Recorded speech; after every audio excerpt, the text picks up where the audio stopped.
Hi friends, welcome to you all.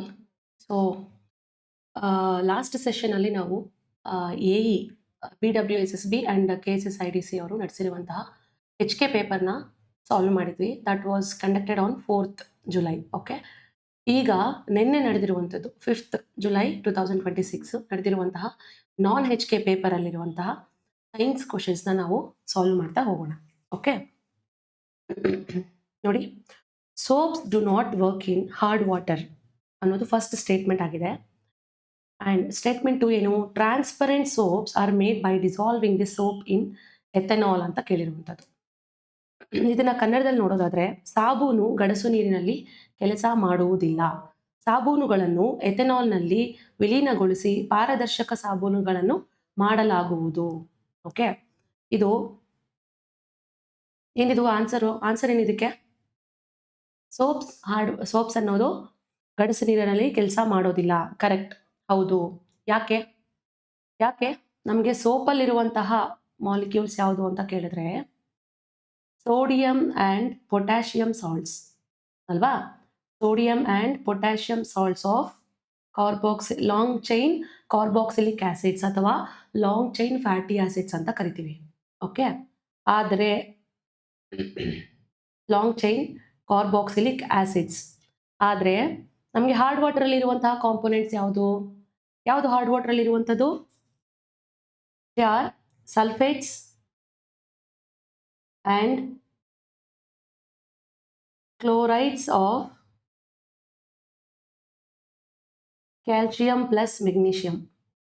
ಮೆಗ್ನೀಷಿಯಂನ sulphates ಮತ್ತು ಕ್ಯಾಲ್ಸಿಯಂನ sulphates ಆಗಿರ್ಬೋದು, ಕ್ಯಾಲ್ಸಿಯಂ ಕ್ಲೋರೈಡ್ಸು, ಮೆಗ್ನೀಷಿಯಂ ಕ್ಲೋರೈಡ್ಸು, ಈ ಮಾಲಿಕ್ಯೂಲ್ಸ್ ಏನಿರ್ತವೆ ಸೋಪಲ್ಲಿರುವಂತಹ ಸೋಡಿಯಮ್ಮು ಮತ್ತು ಪೊಟ್ಯಾಷಿಯಂ ಸಾಲ್ಟ್ಸ್ನ ಡಿಸ್ಪ್ಲೇಸ್ ಮಾಡೋದ್ರ ಮುಖಾಂತರ ಇದೇನು ಮಾಡುತ್ತೆ, ನಮಗೆ ಲ್ಯಾದರ್ ಫಾರ್ಮೇಷನ್ ಮಾಡೋದಿಲ್ಲ. ಲ್ಯಾದರ್ ಅಂತ ಕೇಳಿದ್ರೆ, ಈಗ ಸರ್ಫ್ ಎತ್ಕೊಂಡು ನಾವು ಸರ್ಫ್ ನೀರಲ್ಲಿ ಹಾಕಿದ್ರೆ ಏನಾಗುತ್ತೆ, ಬುರುಗು ಬರುತ್ತೆ, ಫೋಮ್ ಬರುತ್ತೆ ಅಲ್ವಾ?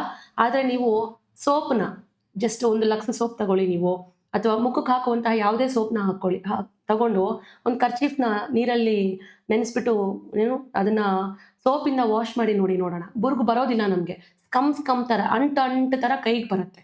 ಅದನ್ನ ನಾವು ಸ್ಕಮ್ ಅಂತ ಕರಿತೀವಿ, ಕರೆಯುವಂಥದ್ದು. ಓಕೆ, ಅದಕ್ಕೋಸ್ಕರ ಏನಾಗುತ್ತೆ, ಈ ಸಲ್ಫೇಟ್ಸು ಮತ್ತು ಕ್ಲೋರೈಡ್ಸ್ ಏನಿರ್ತವೆ, ಕ್ಯಾಲ್ಶಿಯಮ್ದು ಮೆಗ್ನೀಷಿಯಮ್ದು, ಇವು ಸೋಪಲ್ಲಿರುವಂತಹ ಈ ಸೋಡಿಯಂ ಆ್ಯಂಡ್ ಪೊಟ್ಯಾಷಿಯಂ ಸಾಲ್ಟ್ಸ್ನ ಡಿಸ್ಪ್ಲೇಸ್ ಮಾಡೋ ಕಾರಣ ಹಾರ್ಡ್ ವಾಟರಲ್ಲಿ ಸೋಪು ಲ್ಯಾದರ್ ಫಾರ್ಮೇಷನ್ ಮಾಡೋದಿಲ್ಲ. ಆದರೆ ಸ್ಕಮ್ ಅಂತ ಜಿಡ್ಡಾಗಿ ಒಂಥರ ಮೆಟೀರಿಯಲ್ ಟೈಪು ಫಾರ್ಮೇಷನ್ ಮಾಡುವಂಥದ್ದು. ಅದಕ್ಕಾಗಿ ಫಸ್ಟ್ ಸ್ಟೇಟ್ಮೆಂಟು ಕರೆಕ್ಟ್ ಆಗುತ್ತೆ. ಓಕೆ, ನೆಕ್ಸ್ಟ್ ಸ್ಟೇಟ್ಮೆಂಟ್ ಬರೋಣ. Transparent soaps are made by dissolving the soap in ethanol. ಈಗ ಲೈಫ್ ಬಾಯ್ ಸೋಪ್ ಯಾವ ಕಲರ್ ಇದೆ? Red colour. Dettol green, different colours ಬರುತ್ತೆ. ಲಕ್ಸ್ ಬಂದರೆ ನಮಗೆ ಪಿಂಕ್ ಬರುತ್ತೆ, ಲೈಟ್ ಪಿಂಕ್ ಕಲರು. ಸಂತೂರ್ ಬಂದರೆ ಸಂತೂರ್ ಮಮ್ಮಿ ನೋಡಿದ್ದೀರಲ್ವಾ, ಆರೆಂಜ್ ಕಲರ್. ಯಾಕೆ ಆ ಕಲರ್ಸ್ ಬರುವಂಥದ್ದು? ಎಥೆನಾಲಲ್ಲೇ ಸೋಪ್ಸ್ ಮಾಡೋದು, ಕರೆಕ್ಟ್ ಅಲ್ವಾ? ಆದರೆ ಕಲರ್ ಯಾಕೆ ಬರುತ್ತೆ? Those are due to the pigments. ಅವ್ರು ಹಾಕುವಂತಹ ಪಿಗ್ಮೆಂಟ್ಸ್ ಆಗಿರ್ಬೋದು, ಅಥವಾ ಡೈಸ್ ಆಗಿರ್ಬೋದು, ಅಥವಾ ನ್ಯಾಚುರಲಿ ಇವಾಗ ನ್ಯಾಚುರಲ್ ಆಗಿ ಪ್ಲಾಂಟ್ಸಿಂದ, ಇವಾಗ ಬೀಟ್ರೂಟಿಂದ ಕೆಲವೊಂದು ಪಿಗ್ಮೆಂಟ್ನ ಎಕ್ಸ್ಟ್ರಾಕ್ಟ್ ಮಾಡಿಕೊಂಡು ಅದನ್ನು ಸೋಪ್ಗೆ ಯೂಸ್ ಮಾಡ್ತಾರೆ. ಓಕೆ, ಅದ್ರ ಮುಖಾಂತರ ಏನಾಗುತ್ತೆ, ಅವುಗಳಿಗೆ ಕಲರ್ಸ್ ಅಂತ ಪ್ರೊವೈಡ್ ಮಾಡುವಂಥದ್ದು ಅಷ್ಟೇ. ಆದರೆ ನೋಡಿ, ಇದು ನನ್ನ ಕ್ಲಾಸಲ್ಲಿರುವಂತಹ ನೋಟ್ಸ್ ಓದಿರೋರು ಈ ಕ್ವೆಶನ್ನ ಆರಾಮಾಗಿ ಆನ್ಸರ್ ಮಾಡಿರ್ತೀರಾ ಅಂತ ನಾನು ಊಹಿಸ್ತೀನಿ. ನೋಡಿ, ಎಥನೋಯಿಕ್ ಆಸಿಡ್ ಅನ್ನೋದು it is commonly called as acetic acid. ಇದು ಸೋಪ್ಸ್ ಅಂಡ್ ಡಿಟರ್ಜೆಂಟ್ಸ್ ಅಲ್ಲಿ ಬರುವಂತಹ ಒಂದು ಟಾಪಿಕ್. ಅದನ್ನ ನಾನು ನಿಮಗೆ ಎಕ್ಸ್ಪ್ಲೇನ್ ಮಾಡ್ತೀನಿ. ಎಥನೋಯಿಕ್ ಆಸಿಡ್ನ ನಾವು ಅಸಿಟಿಕ್ ಆಸಿಡ್ ಅಂತಾನೂ ಕರಿತೀವಿ. 5 to 8% ಆಫ್, ನೋಡಿ 100 ml ಅಲ್ಲಿ, ಓಕೆ, 5 to 8 ml ಅನ್ನೋದು ಅಸಿಟಿಕ್ ಆಸಿಡ್ ಅನ್ನೋದಿದ್ರೆ ಅದೇ ನಮಗೆ ವಿನೆಗರ್ ಆಗುವಂಥದ್ದು. ಅಸಿಟಿಕ್ ಆಸಿಡ್ ಇದು 100 ml ವಾಟರಲ್ಲಿ 5 to 8 ml acetic acid ಇದ್ರೆ ಅದನ್ನ ವಿನೆಗರ್ ಅಂತ ಕರಿತೀವಿ. ವಿನೆಗರ್ ಎಲ್ರಿಗೂ ಗೊತ್ತಿರುತ್ತೆ ಅಲ್ವಾ, ಫುಲ್ಲು ಆಸಿಡಿಕ್ ಇರುವಂಥದ್ದು. ನಾವೇನಕ್ಕೆ ಯೂಸ್ ಮಾಡ್ತೀವಿ ಅದನ್ನ? ಏನಕ್ಕೆ ಯೂಸ್ ಮಾಡ್ತೀವಿ ಹೇಳಿ? ಪಿಕಲ್ಸ್ ಮಾಡೋದಕ್ಕೆ. ಈಗ ವೆಸ್ಟರ್ನ್ ಕಂಟ್ರೀಸ್ ಅಲ್ಲಿ, ನಮ್ಮ ಸೌತ್ ಇಂಡಿಯಾ ಕಡೆ ವಿನೆಗರ್ ಯೂಸ್ ಮಾಡೋದು ಕಡಿಮೆನೆ, ಬಟ್ ವೆಸ್ಟರ್ನ್ ಕಂಟ್ರೀಸ್ ಅಲ್ಲಿ ಆಗಿರ್ಬೋದು, and pan Asians like Vietnam, Cambodia, ಆ ಕಡೆ ಎಲ್ಲ ವಿನೆಗರ್ನ ಜಾಸ್ತಿ ಯೂಸ್ ಮಾಡ್ತಾರೆ. ಫುಡ್ ಪ್ರಿಪರೇಷನ್ ಮಾಡೋದಕ್ಕೂ ಯೂಸ್ ಮಾಡ್ತಾರೆ. ಅಲಾಂಗ್ ವಿತ್ ದಟ್ ಈಗ ಕುಕುಂಬರ್ಸ್ನ ಯಾರಾದರೂ ಲುಲು ಮಾಲ್ಗೆ ಹೋಗಿ ತಿಂದಿದ್ರೆ ನಿಮಗೆ ಐಡಿಯಾ ಇರುತ್ತೆ. ಅನ್ನೋದು ಚಿಲ್ಲಿನ, ಗ್ರೀನ್ ಚಿಲ್ಲಿನ ಏನು ಮಾಡಿರ್ತಾರೆ, ವಿನೆಗರಲ್ಲಿ ಹಾಕ್ಬಿಟ್ಟು ನೆನೆಸಿಟ್ಟಿರ್ತಾರೆ. ಪೈನಾಪಲ್ನೆಲ್ಲ ವಿನೆಗರಲ್ಲಿ ಹಾಕಿ ನೆನೆಸಿಟ್ಟಿರ್ತಾರೆ. That is to prolong the shelf life of the cut ಮಾಡಿರುವಂಥ ವೆಜಿಟೇಬಲ್ಸು ಪ್ರಿಸರ್ವೇಟಿವ್ ಆಗಿ ಯೂಸ್ ಮಾಡುವಂಥದ್ದು ಯಾವುದನ್ನ, ವಿನೆಗರ್ಸ್ನ. ಓಕೆನಾ. ನೋಡಿ, melting point of the pure ethanoic acid is 290 kelvin. Ethanoic acid ಅನ್ನೋದು ಡಿಫ್ರೆಂಟು, ಎಥೆನಾಲ್ ಅನ್ನೋದು different. Okay, ethanoic acid ethanol ಎರಡು ಒಂದೇ ಅಂತ ನಾವು ಕನ್ಫ್ಯೂಸ್ ಮಾಡ್ಕೋಬಾರ್ದು. ಓಕೆ, ನೋಡಿ, ಎಥೆನಾಯಿಕ್ ಆಸಿಡ್ದು ಮೆಲ್ಟಿಂಗ್ ಪಾಯಿಂಟು 290 ಕೆಲ್ವಿನ್ ಇದೆ. ಅದಕ್ಕೋಸ್ಕರ ಏನು ಮಾಡುತ್ತೆ, ಅದು ವಿಂಟರ್ ಚಳಿ ವಾತಾವರಣದಲ್ಲಿದ್ದಾಗ ಅದು ಫ್ರೀಸ್ ಆಗುವಂಥದ್ದು. ಅದನ್ನ ನಾವು ಗ್ಲೇಷಿಯಲ್ ಅಸಿಟಿಕ್ ಆಸಿಡ್ ಅಂತ ಕರಿತೀವಿ. ಓಕೆ, ನೋಡಿ, ಎಥೆನಾಯಿಕ್ ಆಸಿಡ್ ಅಬ್ಸಲ್ಯೂಟ್ ಎಥೆನಾಲ್ ಜೊತೆ ರಿಯಾಕ್ಟ್ ಮಾಡಿದ್ರೆ ಅದು ನಮಗೆ ಎಸ್ಟರ್ನ ಕೊಡುವಂಥದ್ದು. ಇದು ನಾವು ಯಾವ ರೀತಿ ಬರಿಬೋದು ಅಂದರೆ, ನೋಡಿ, ಎಥೆನಾಯಿಕ್ ಆಸಿಡ್ ಅಬ್ಸಲ್ಯೂಟ್ ಎಥೆನಾಲ್ ಅಂತ ಅಂದರೆ ನಮಗೆ 100% ಎಥೆನಾಲ್ ಜೊತೆ. Okay, ethanol is ethyl alcohol spirit. ನಮ್ಮ ಈಗ ಎಕ್ಸೈಸ್ ಡಿಪಾರ್ಟ್ಮೆಂಟ್ ಅವ್ರು ಮಾಡ್ತಾ ಇದ್ದಾರಲ್ವಾ, ಆಲ್ಕೋಹಾಲ್ ಅಂದರೆ ಎಷ್ಟಿರುತ್ತೆ, 13 to 14%. ಯಾವ್ಯಾವುದ್ರಲ್ಲಿ ನಮಗೆ ಬಿಯರಲ್ಲಾಗಿರ್ಬೋದು, ವಿಸ್ಕಿಲಾಗಿರ್ಬೋದು, ಅಷ್ಟಿರುತ್ತೆ. ಅದೇ ನೀವು ಇಲ್ಲಿ ಡೊಮೆಸ್ಟಿಕಲಿ ಮ್ಯಾನುಫ್ಯಾಕ್ಚರ್ ಮಾಡ್ತಾ ಇರುವಂಥದ್ದು ಪ್ಯಾಕೆಟ್ಸು ಕುಡಿತಾರಲ್ಲ, ಲೈಕ್ ಸ್ವಲ್ಪ ಅಗ್ರಿಕಲ್ಚರಿಸ್ಟ್ ಅವರೆಲ್ಲನೂ ಕುಡಿತಾರಲ್ವಾ, ಅವರೆಲ್ಲ ಅದರಲ್ಲಿ ಎಥೆನಾಲ್ ಕಂಟೆಂಟು ಜಾಸ್ತಿ ಇರುವಂಥದ್ದು. ಓಕೆ, 100% ಎಥೆನಾಲಲ್ಲಿ ನಾವು ಇದನ್ನು ರಿಯಾಕ್ಟ್ ಮಾಡಿದ್ರೆ ನಮಗೆ ಎಸ್ಟರ್ ಸಿಗುವಂಥದ್ದು. ಎಸ್ಟರ್ನ ನಾವು ಆಲ್ರೆಡಿ ಓದಿದ್ದೀವಿ. ಬಿಕಾಸ್ ಇನ್ ದ ಫಸ್ಟ್ ಅಥವಾ ಸೆಕೆಂಡ್ ಪೇಪರ್ನ ನಾನು ಸಾಲ್ವ್ ಮಾಡಿದವಾಗ ಹೇಳಿದ್ದೆ, ಎಸ್ಟರ್ ಅನ್ನೋದು ಲಾಂಗ್ ಚೈನ್ಸ್ ಆಫ್ ಫ್ಯಾಟಿ ಆಸಿಡ್ಸಿಂದ ಮಾಡಲ್ಪಟ್ಟಿರುತ್ತೆ. ಅದು ಸ್ವೀಟ್ ಸ್ಮೆಲ್ನ ಕೊಡುವಂಥದ್ದು ನಮಗೆ ಅಂತ. ಏನು ಸ್ವೀಟ್ ಸ್ಮೆಲ್ನ ನಾವೆಲ್ಲ ಯೂಸ್ ಮಾಡ್ತೀವಿ, ಪರ್ಫ್ಯೂಮ್ಸ್, ಸುಗಂಧ ದ್ರವ್ಯಗಳಲ್ಲಿ ಮತ್ತು ಫ್ಲೇವರಿಂಗ್ ಏಜೆಂಟ್ಸಲ್ಲಿ. ಇವಾಗ vanilla ice cream, okay, vanilla flavour ಹೆಂಗೆ ಬರುತ್ತೆ, ಆ ಫ್ಲೇವರ್ ಬರೋದು ಎಸ್ಟರಿಂದಾನೇ. ಓಕೆ, ಆ ರೀತಿ ಎಸ್ಟರ್ನ ಪ್ರೊವೈಡ್ ಮಾಡುತ್ತೆ. ಓಕೆ, ಅದು ಏನಾಗುತ್ತೆ, ಈಗ ಇದ್ರ ಮುಖಾಂತರ ಎಸ್ಟರ್ ಬಂತ.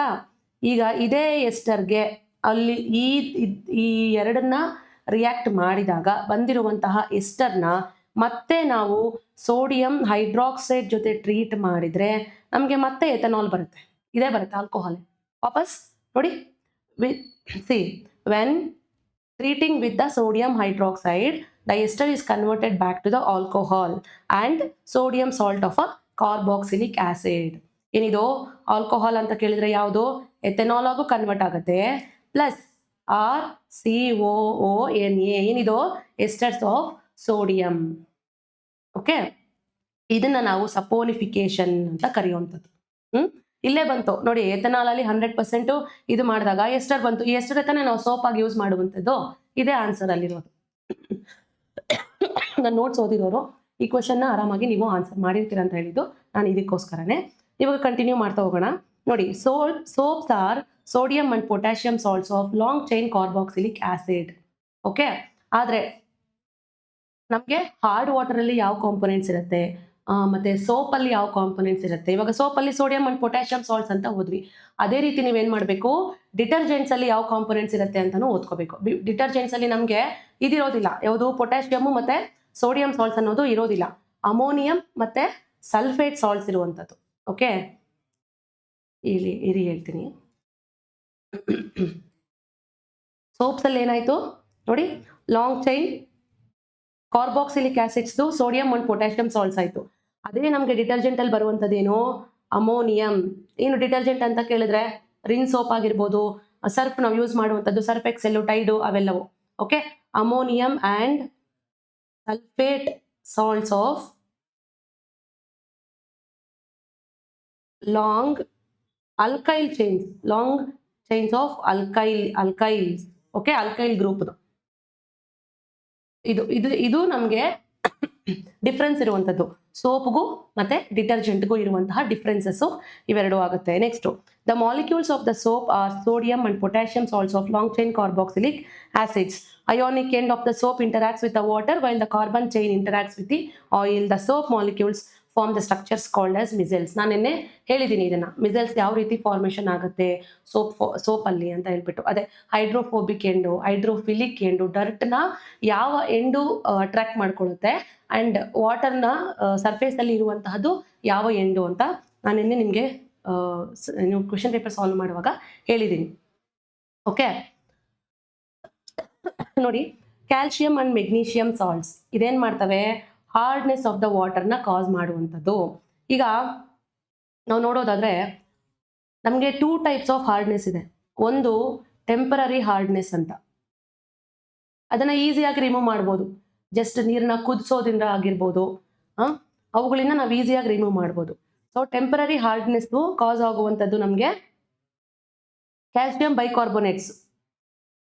ಕ್ಯಾಲ್ಸಿಯಂ ಬೈಕಾರ್ಬೋನೇಟ್ ಅನ್ನುವಂತಹ ಎಲಿಮೆಂಟ್ ಇಂದ ಏನಾಗುತ್ತೆ, ನಮಗೆ ಟೆಂಪರರಿ ಹಾರ್ಡ್ನೆಸ್ ಕಾಸ್ ಆಗುವಂಥದ್ದು. ಸೊ ಇದನ್ನ ನಾವು ರಿಮೂವ್ ಮಾಡಬೇಕು ಅಂತ ಕೇಳಿದ್ರೆ ಬಾಯ್ಲ್ ಮಾಡಿದ್ರೆ ಸಾಕು, ನೀರನ್ನ ಕುದಿಸಿದ್ರೆ ಸಾಕು. ಓಕೆ, ಅದು ನಮಗೆ ರಿಮೂವ್ ಆಗುತ್ತೆ, ಏನು ಟೆಂಪರರಿ ಹಾರ್ಡ್ನೆಸ್. ಆದರೆ ನಮಗೆ ಪರ್ಮನೆಂಟ್ ಹಾರ್ಡ್ನೆಸ್ ಅನ್ನೋದು ಒಂದಿದೆ. ಅಂದರೆ ಅದನ್ನ ರಿಮೂವ್ ಮಾಡೋದು ಏನದು ಬಾಯ್ಲಿಂಗ್ ಪ್ರೋಸೆಸ್ ಮುಖಾಂತರ ಆಗೋದಿಲ್ಲ, ಕುದಿಸಿದ್ರೆ ಅದು ರಿಮೂವ್ ಆಗೋದಿಲ್ಲ ಪರ್ಮನೆಂಟ್ ಹಾರ್ಡ್ನೆಸ್. ಅದು ಆಗುವಂಥದ್ದು ನಮಗೆ ರಿವರ್ಸ್ ಆಸ್ಮೋಸಿಸ್ ಪ್ರಾಸೆಸ್ ಮುಖಾಂತರ ಇರ್ಬೋದು. ರಿವರ್ಸ್ ಆಸ್ಮೋಸಿಸ್ ನಾನು ಹೇಳಿದ್ದೀನಿ, ಫಸ್ಟ್ ನಾನು ಡೆಮೋ ಕೊಡುವಾಗ ಹೇಳಿದ್ದೀನಿ, ಆಸ್ಮೋಸಿಸ್ ರಿವರ್ಸ್ ಆಸ್ಮೋಸಿಸ್ ಅನ್ನೋದು ನಮಗೆ ತುಂಬ ಇಂಪಾರ್ಟೆಂಟು ಅಂತ ಹೇಳ್ಬಿಟ್ಟು. ರಿವರ್ಸ್ ಆಸ್ಮೋಸಿಸ್ ಪ್ರಾಸೆಸ್ ಆಗಿರ್ಬೋದು, ವಾಷಿಂಗ್ ಸೋಡಾನ ಹಾಕೋದ್ರಿಂದ ಆಗಿರ್ಬೋದು. ಏನು washing soda? Sodium hydrogen bicarbonate ಅಲ್ವಾ, ವಾಷಿಂಗ್ ಸೋಡಾ. ಮತ್ತು ಇನ್ನೊಂದಿದೆ ಯಾವುದು, ಜಿಯೋಲೈಟ್ ಪ್ರಾಸೆಸ್ ಅಂತ. ಈ 3 ಪ್ರೊಸೀಜರ್ಸಿಂದ ನಾವೇನು ಮಾಡ್ಬೋದು, ಪರ್ಮನೆಂಟ್ ಹಾರ್ಡ್ನೆಸ್ ಆಫ್ ದ ವಾಟರ್ನ ನಾವು ರಿಮೂವ್ ಮಾಡ್ಬೋದು. ಓಕೆ, ಇಷ್ಟ ಆಯಿತು. Permanent hardness of the water cause ಆಗುವಂಥದ್ದು ಯಾವುದು, sodium and sulphonic and ammonium salts of chlorides ಇಂದ. ಓಕೆನಾ? ಓಕೆ, ಡಿಟರ್ಜೆಂಟ್ಸ್ನ ನೋಡಿ ಏನಕ್ಕೆ ಯೂಸ್ ಮಾಡ್ತಾರೆ, ಶಾಂಪೂಸ್ನ ಮತ್ತು ಅದೇ ಸರ್ಫು ಮತ್ತು ರಿನ್ ಸೋಪು ಅವುಗಳನ್ನೆಲ್ಲ ಮಾಡೋದಕ್ಕೆ ಡಿಟರ್ಜೆಂಟ್ಸ್ನ ಯೂಸ್ ಮಾಡುವಂಥದ್ದು. ಓಕೆ, ಇಷ್ಟ ಆಯಿತು. ಈಗ ನೆಕ್ಸ್ಟ್ ಕ್ವಶನ್ಗೆ ನೋಡಿ, ನನ್ನ ನೋಟ್ಸಲ್ಲಿರುವಂಥದ್ದು ಆಲ್ರೆಡಿ ನಾನು ಹೇಳಿದೆ, ಆಡ್ ವಾಟರ್ ಇಂಟರಾಕ್ಷನ್ ಯಾವ ರೀತಿ ನಡೆಯುತ್ತೆ ಸೋಪ್ ಜೊತೆ. ನೋಡಿ, why do soaps do not form lather in the hard water, because they react with the calcium and magnesium salts in the water to form and scum form ಮಾಡುತ್ತೆ, ಅದು ಲ್ಯಾದರ್ formation ಮಾಡೋದಿಲ್ಲ. ಇದು ನೀವು ಆನ್ಸರ್ ಮಾಡಿದಿದ್ರೆ ಆಗಿರ್ತಿತ್ತು. ಈಗ ತುಂಬ ಜನ ಕ್ವೆಶನ್ ಕೇಳ್ತೀರಾ, madam AI ಇಂದ ಏನಕ್ಕೆ ಕ್ವೆಶನ್ಸ್ ತಗೊಳ್ತೀರಾ? ಈಗ ಕಾನ್ಸೆಪ್ಟು BI ಅಂದರೆ ಬುಕ್ ಇಂಟೆಲಿಜೆನ್ಸಿಂದ ಕಾನ್ಸೆಪ್ಟ್ ಬಂತು ನಮಗೆ. ನಾವು AIನ ಬುಕ್ ಇಂಟೆಲಿಜೆನ್ಸ್ ಜೊತೆಗೆ AIನೂ ಆ್ಯಡ್ ಮಾಡಿದ್ರೆ ನೋಡಿ ನಮಗೆ ಈಸಿಯಾಗಿ ಒಂದೊಂದು ಮಾರ್ಕ್ಸ್ ತಗೊಳ್ಳುವಂಥ ಕೆಪಾಸಿಟಿ ಇದು ಕೊಡ್ತಾ ಇದೆ. ಹಾಗಿದ್ದಾಗ ನಾವು ಯಾಕೆ ಯೂಸ್ ಮಾಡಬಾರ್ದು? It is for our benefit ಅಲ್ವಾ? ಟೆಕ್ನಾಲಜಿ ಯಾವುದೇ ಆಗಿರ್ಬೋದು. We know that science has never created a solution for a problem without creating 10 more problems. We know that, but we should concentrate on what solution it is providing, not on 10 more problems. 10 more problemsನ solve ಮಾಡೋದಕ್ಕೆ scientist ಇದ್ದಾರೆ ಅಲ್ವಾ? So ನೋಡಿ, chemically water soaps ನೋಡಿ, sodium and potassium salts of long chain fatty acids like stearic acid, oleic acid and palmitic acids. ಇದು ಸ್ಟಿಯರಿಕೋ, ಓಲಿಕೋ, palmitic acid important. Soaps are made up of what kind of acids ಅಂತ ಕೇಳ್ಬೋದು. ಅವು fatty acids ಯಾವ್ಯಾವು? Stearic acid, oleic acid, palmitic acid. ಇವು 3 ನೆನ್ಪಿಟ್ಕೊಳ್ಳಿ. Okay, next question ಬರೋದಾದರೆ, ಇದೆಲ್ಲ ನಿಮಗೆ ಕನ್ನಡದಲ್ಲಿರುವಂಥದ್ದು, ಕನ್ನಡದಲ್ಲೂ ಈಸಿಯಾಗಿ ಕೊಟ್ಟಿದ್ದೀನಿ, ಓದ್ಕೊಳ್ಳಿ. ಇದು ನಾನು ಎಕ್ಸ್ಪ್ಲೇನ್ ಮಾಡಿದ್ದೀನಿ already. Like hydrophilic end, hydrophobic end, ಹೈಡ್ರೋಫಿಲಿಕ್ನ ಟೈಲ್ ಅಂತಾರೆ, ಹೈಡ್ರೋಫೋಬಿಕ್ನ ಹೆಡ್ ಅಂತ ಕರೀತಾರೆ. ಈ ರೀತಿ ಇರುತ್ತೆ ಅಂತ ನಾನು ಹೇಳಿದ್ದೀನಿ ಅಲ್ವಾ? ಇದು ನಮಗೆ ಹೈಡ್ರೋಫಿಲಿಕ್, ಇದು ವಾಟರ್ ಲವಿಂಗ್, ನೀರನ್ನು ಇಷ್ಟಪಡುವಂಥದ್ದು. ಓಕೆ, ಇದು ನೀರಿಂದ ದೂರ ಇರುವಂಥದ್ದು. ಇದು ಹೈಡ್ರೋಕಾರ್ಬನ್ ಎಂಡ್ ಆಗುತ್ತೆ. ಇದು ಅಯಾನಿಕ್ ಎಂಡ್ ಆಗುವಂಥದ್ದು, ಅಯಾನಿಕ್ ಎಂಡ್. ಇದು ವಾಟರ್ ಲವಿಂಗ್ ಇರುತ್ತೆ, ಇದು ವಾಟರ್ ಹೇಟಿಂಗ್ ಇರುತ್ತೆ. ಓಕೆ, ಈ ರೀತಿ ನೀವು ಮಾಲಿಕ್ಯೂಲ್ಸ್ನ ಸ್ಟಡಿ ಮಾಡಬೇಕು. ಮಿಸೆಲ್ ಫಾರ್ಮೇಷನ್ ಮಾಡಿ ಆ ಮಿಸೆಲಲ್ಲಿ ನಮಗೆ ಡರ್ಟು, ಆಯಿಲು, ಸ್ಟೇನ್ ಎಲ್ಲ ಸ್ಟೋರ್ ಆಗುವಂಥದ್ದು. ಓಕೆ ಓಕೆ, ನೆಕ್ಸ್ಟ್ ನೋಡಿ, ನಾನು ಮೋಸ್ಟ್ಲಿ ಇದು 4th ಟೈಮ್ ಅನ್ಸುತ್ತೆ ಫರ್ಟಿಲೈಸರ್ ಬಗ್ಗೆ ಹೇಳೋದು. ಬಿಕಾಸ್ PYQs ನಾವು ಪ್ರತಿ ಸಲ ಸಾಲ್ವ್ ಮಾಡುವಾಗ ಯಾರ್ಯಾರು ಜಾಯಿನ್ ಆಗಿದ್ದೀರಾ ನಿಮಗೆ ಗೊತ್ತಿರುತ್ತೆ. ಮ್ಯಾಕ್ರೋನ್ಯೂಟ್ರಿಯೆಂಟ್ಸ್ನ ಹೇಳಿದೆ, ಫಸ್ಟ್ ಕ್ಲಾಸಲ್ಲೇ ಹೇಳಿದೆ. Macronutrients, fertilisers, nitrogenous fertilisers, insectivorous plants ಏನಕ್ಕೆ ಇನ್ಸೆಕ್ಟ್ಸ್ನ ಕ್ಯಾಚ್ ಮಾಡಿ ತಿಂತಾವೆ ಅಂತಂದರೆ ಟು ಫಿಲ್ ದ ನೈಟ್ರೋಜನ್ ಅಲ್ವಾ? Nitrogenous fertilisers, fertilisers and nutrients which are gained from the fertilisers. ಅದು ತುಂಬ ಇಂಪಾರ್ಟೆಂಟ್ ಅಂತ ನಾನು ಹೇಳಿದ್ದೆ ನೋಡಿ. ಮತ್ತೆ ಆಲ್ರೆಡಿ ಕ್ವಶನ್ ಸೇಮ್ ಬಂದಿದೆ. ಈಗ ನೋಡಬೇಕು ಅಂದ್ರೆ ನೋಡಿ, fertiliser provides a lot of humus to the soil ಅಂತ ಇದೆ question. Next statement, organic manure is relatively less rich in the plant nutrients. ನೋಡಿ, ರಸಗೊಬ್ಬರಗಳು ಅತಿಯಾದ ಹ್ಯೂಮಸ್ ಅನ್ನು ಮಣ್ಣಿಗೆ ಒದಗಿಸುತ್ತವೆ. ಸಾಪೇಕ್ಷವಾಗಿ ಸಾವಯವ ಗೊಬ್ಬರವು ಸಸ್ಯ ಪೋಷಕಗಳನ್ನು ಕಡಿಮೆ ಪ್ರಮಾಣದಲ್ಲಿ ಹೊಂದಿದೆ ಅಂತ ಕ್ವಶನ್ ಇರುವಂಥದ್ದು. ಓಕೆ, ಇದರಲ್ಲಿ ಹೇಳಿ ಯಾವುದು ಕರೆಕ್ಟ್ ಇದೆ, ಯಾವ್ದು ರಾಂಗ್ ಇದೆ. ಸ್ಟೇಟ್ಮೆಂಟ್ 1 ಅನ್ನೋದು ತಪ್ಪಾಗತ್ತೆ, ಸ್ಟೇಟ್ಮೆಂಟ್ 2 ಅನ್ನೋದು ಕರೆಕ್ಟ್ ಆಗುವಂಥದ್ದು. ಯಾಕೆ? ಏನಿದು ಫರ್ಟಿಲೈಸರು? ನೋಡಿ, ರಸಗೊಬ್ಬರಗಳು ನಾವೇನಕ್ಕೆ ತಯಾರು ಮಾಡ್ತೀವಿ ರಸಗೊಬ್ಬರಗಳನ್ನ? ಹ್ಯೂಮಸ್ನ ಪ್ರೊವೈಡ್ ಮಾಡೋದಕ್ಕ. ಹ್ಯೂಮಸ್ ಯಾವ ರೀತಿ ಆಗುತ್ತೆ? ನಾವು ರಾಸಾಯನಿಕವಾಗಿ ತಯಾರಿಕೆ ಮಾಡುವಂತಹ ಗೊಬ್ಬರಗಳಿಂದ ಏನದು ಹ್ಯೂಮಸ್ ಅನ್ನೋದು ಪ್ರೊವೈಡ್ ಆಗೋದಿಲ್ಲ. ಹ್ಯೂಮಸ್ ಅನ್ನೋದು ಏನಂತ ಲೀವ್ಸ್ ಆಗಿರ್ಬೋದು, ಪ್ಲಾಂಟ್ ಇದು ಬಯೋಮಾಸ್, ಸತ್ತೋಗಿರುವಂತಹ ಪ್ಲಾಂಟ್ಸು. ಇವಾಗ ಈ ಸೀಸನ್ನಲ್ಲಿ ಯಾವುದೋ ಒಂದು ಕ್ರಾಪ್ ಹಾಕಿರ್ತೀವಿ, ಅದನ್ನ ಬೆಳಿತೀವಿ. ಅದನ್ನ ಬೆಳೆದಾದ್ಮೇಲೆ ಏನು ಮಾಡ್ತೀವಿ? ಅದನ್ನ ಹಾರ್ವೆಸ್ಟ್ ಮಾಡ್ತೀವಿ. ಹಾರ್ವೆಸ್ಟ್ ಮಾಡಿದಾದ್ಮೇಲೆ ಅದ್ರಲ್ಲಿ ಸಿಕ್ಕಿರುವಂತಹ ಈಗ ಏನು ಉರುಳಿನೇ ಹಾಕ್ತೀವಿ ಅಂತ ಅನ್ಕೊಳ್ಳಿ. ಅದರಲ್ಲಿ ಡ್ರೈ ಆಗೋಗಿರುತ್ತೆ, ಎಲ್ಲ ಹಾರ್ವೆಸ್ಟ್ ಎಲ್ಲ ಮಾಡಿಬಿಟ್ಟಿರ್ತೀವಿ. ಆ ಡ್ರೈ ಆಗಿ ಉಳ್ಕೊಂಡಿರುವಂತಹ ಹುಲ್ಲನ್ನ ಏನು ಮಾಡ್ತೀವಿ ನಾವು? ಮತ್ತೆ ಗೊಬ್ಬರವಾಗಿ ಯೂಸ್ ಮಾಡ್ತೀವಿ ಅಲ್ವಾ? ಅದು ನಮಗೆ ಹ್ಯೂಮಸ್ನ ಆ್ಯಡ್ ಮಾಡುತ್ತೆ. ಯಾಕೆ? ಬಯೋಮಾಸ್ ಕಂಟೆಂಟ್ ಅದು ಅಲ್ವಾ? It is very natural nutrient. ಅದು ನಮಗೆ ಹ್ಯೂಮಸ್ನ ಆ್ಯಡ್ ಮಾಡುತ್ತೆ.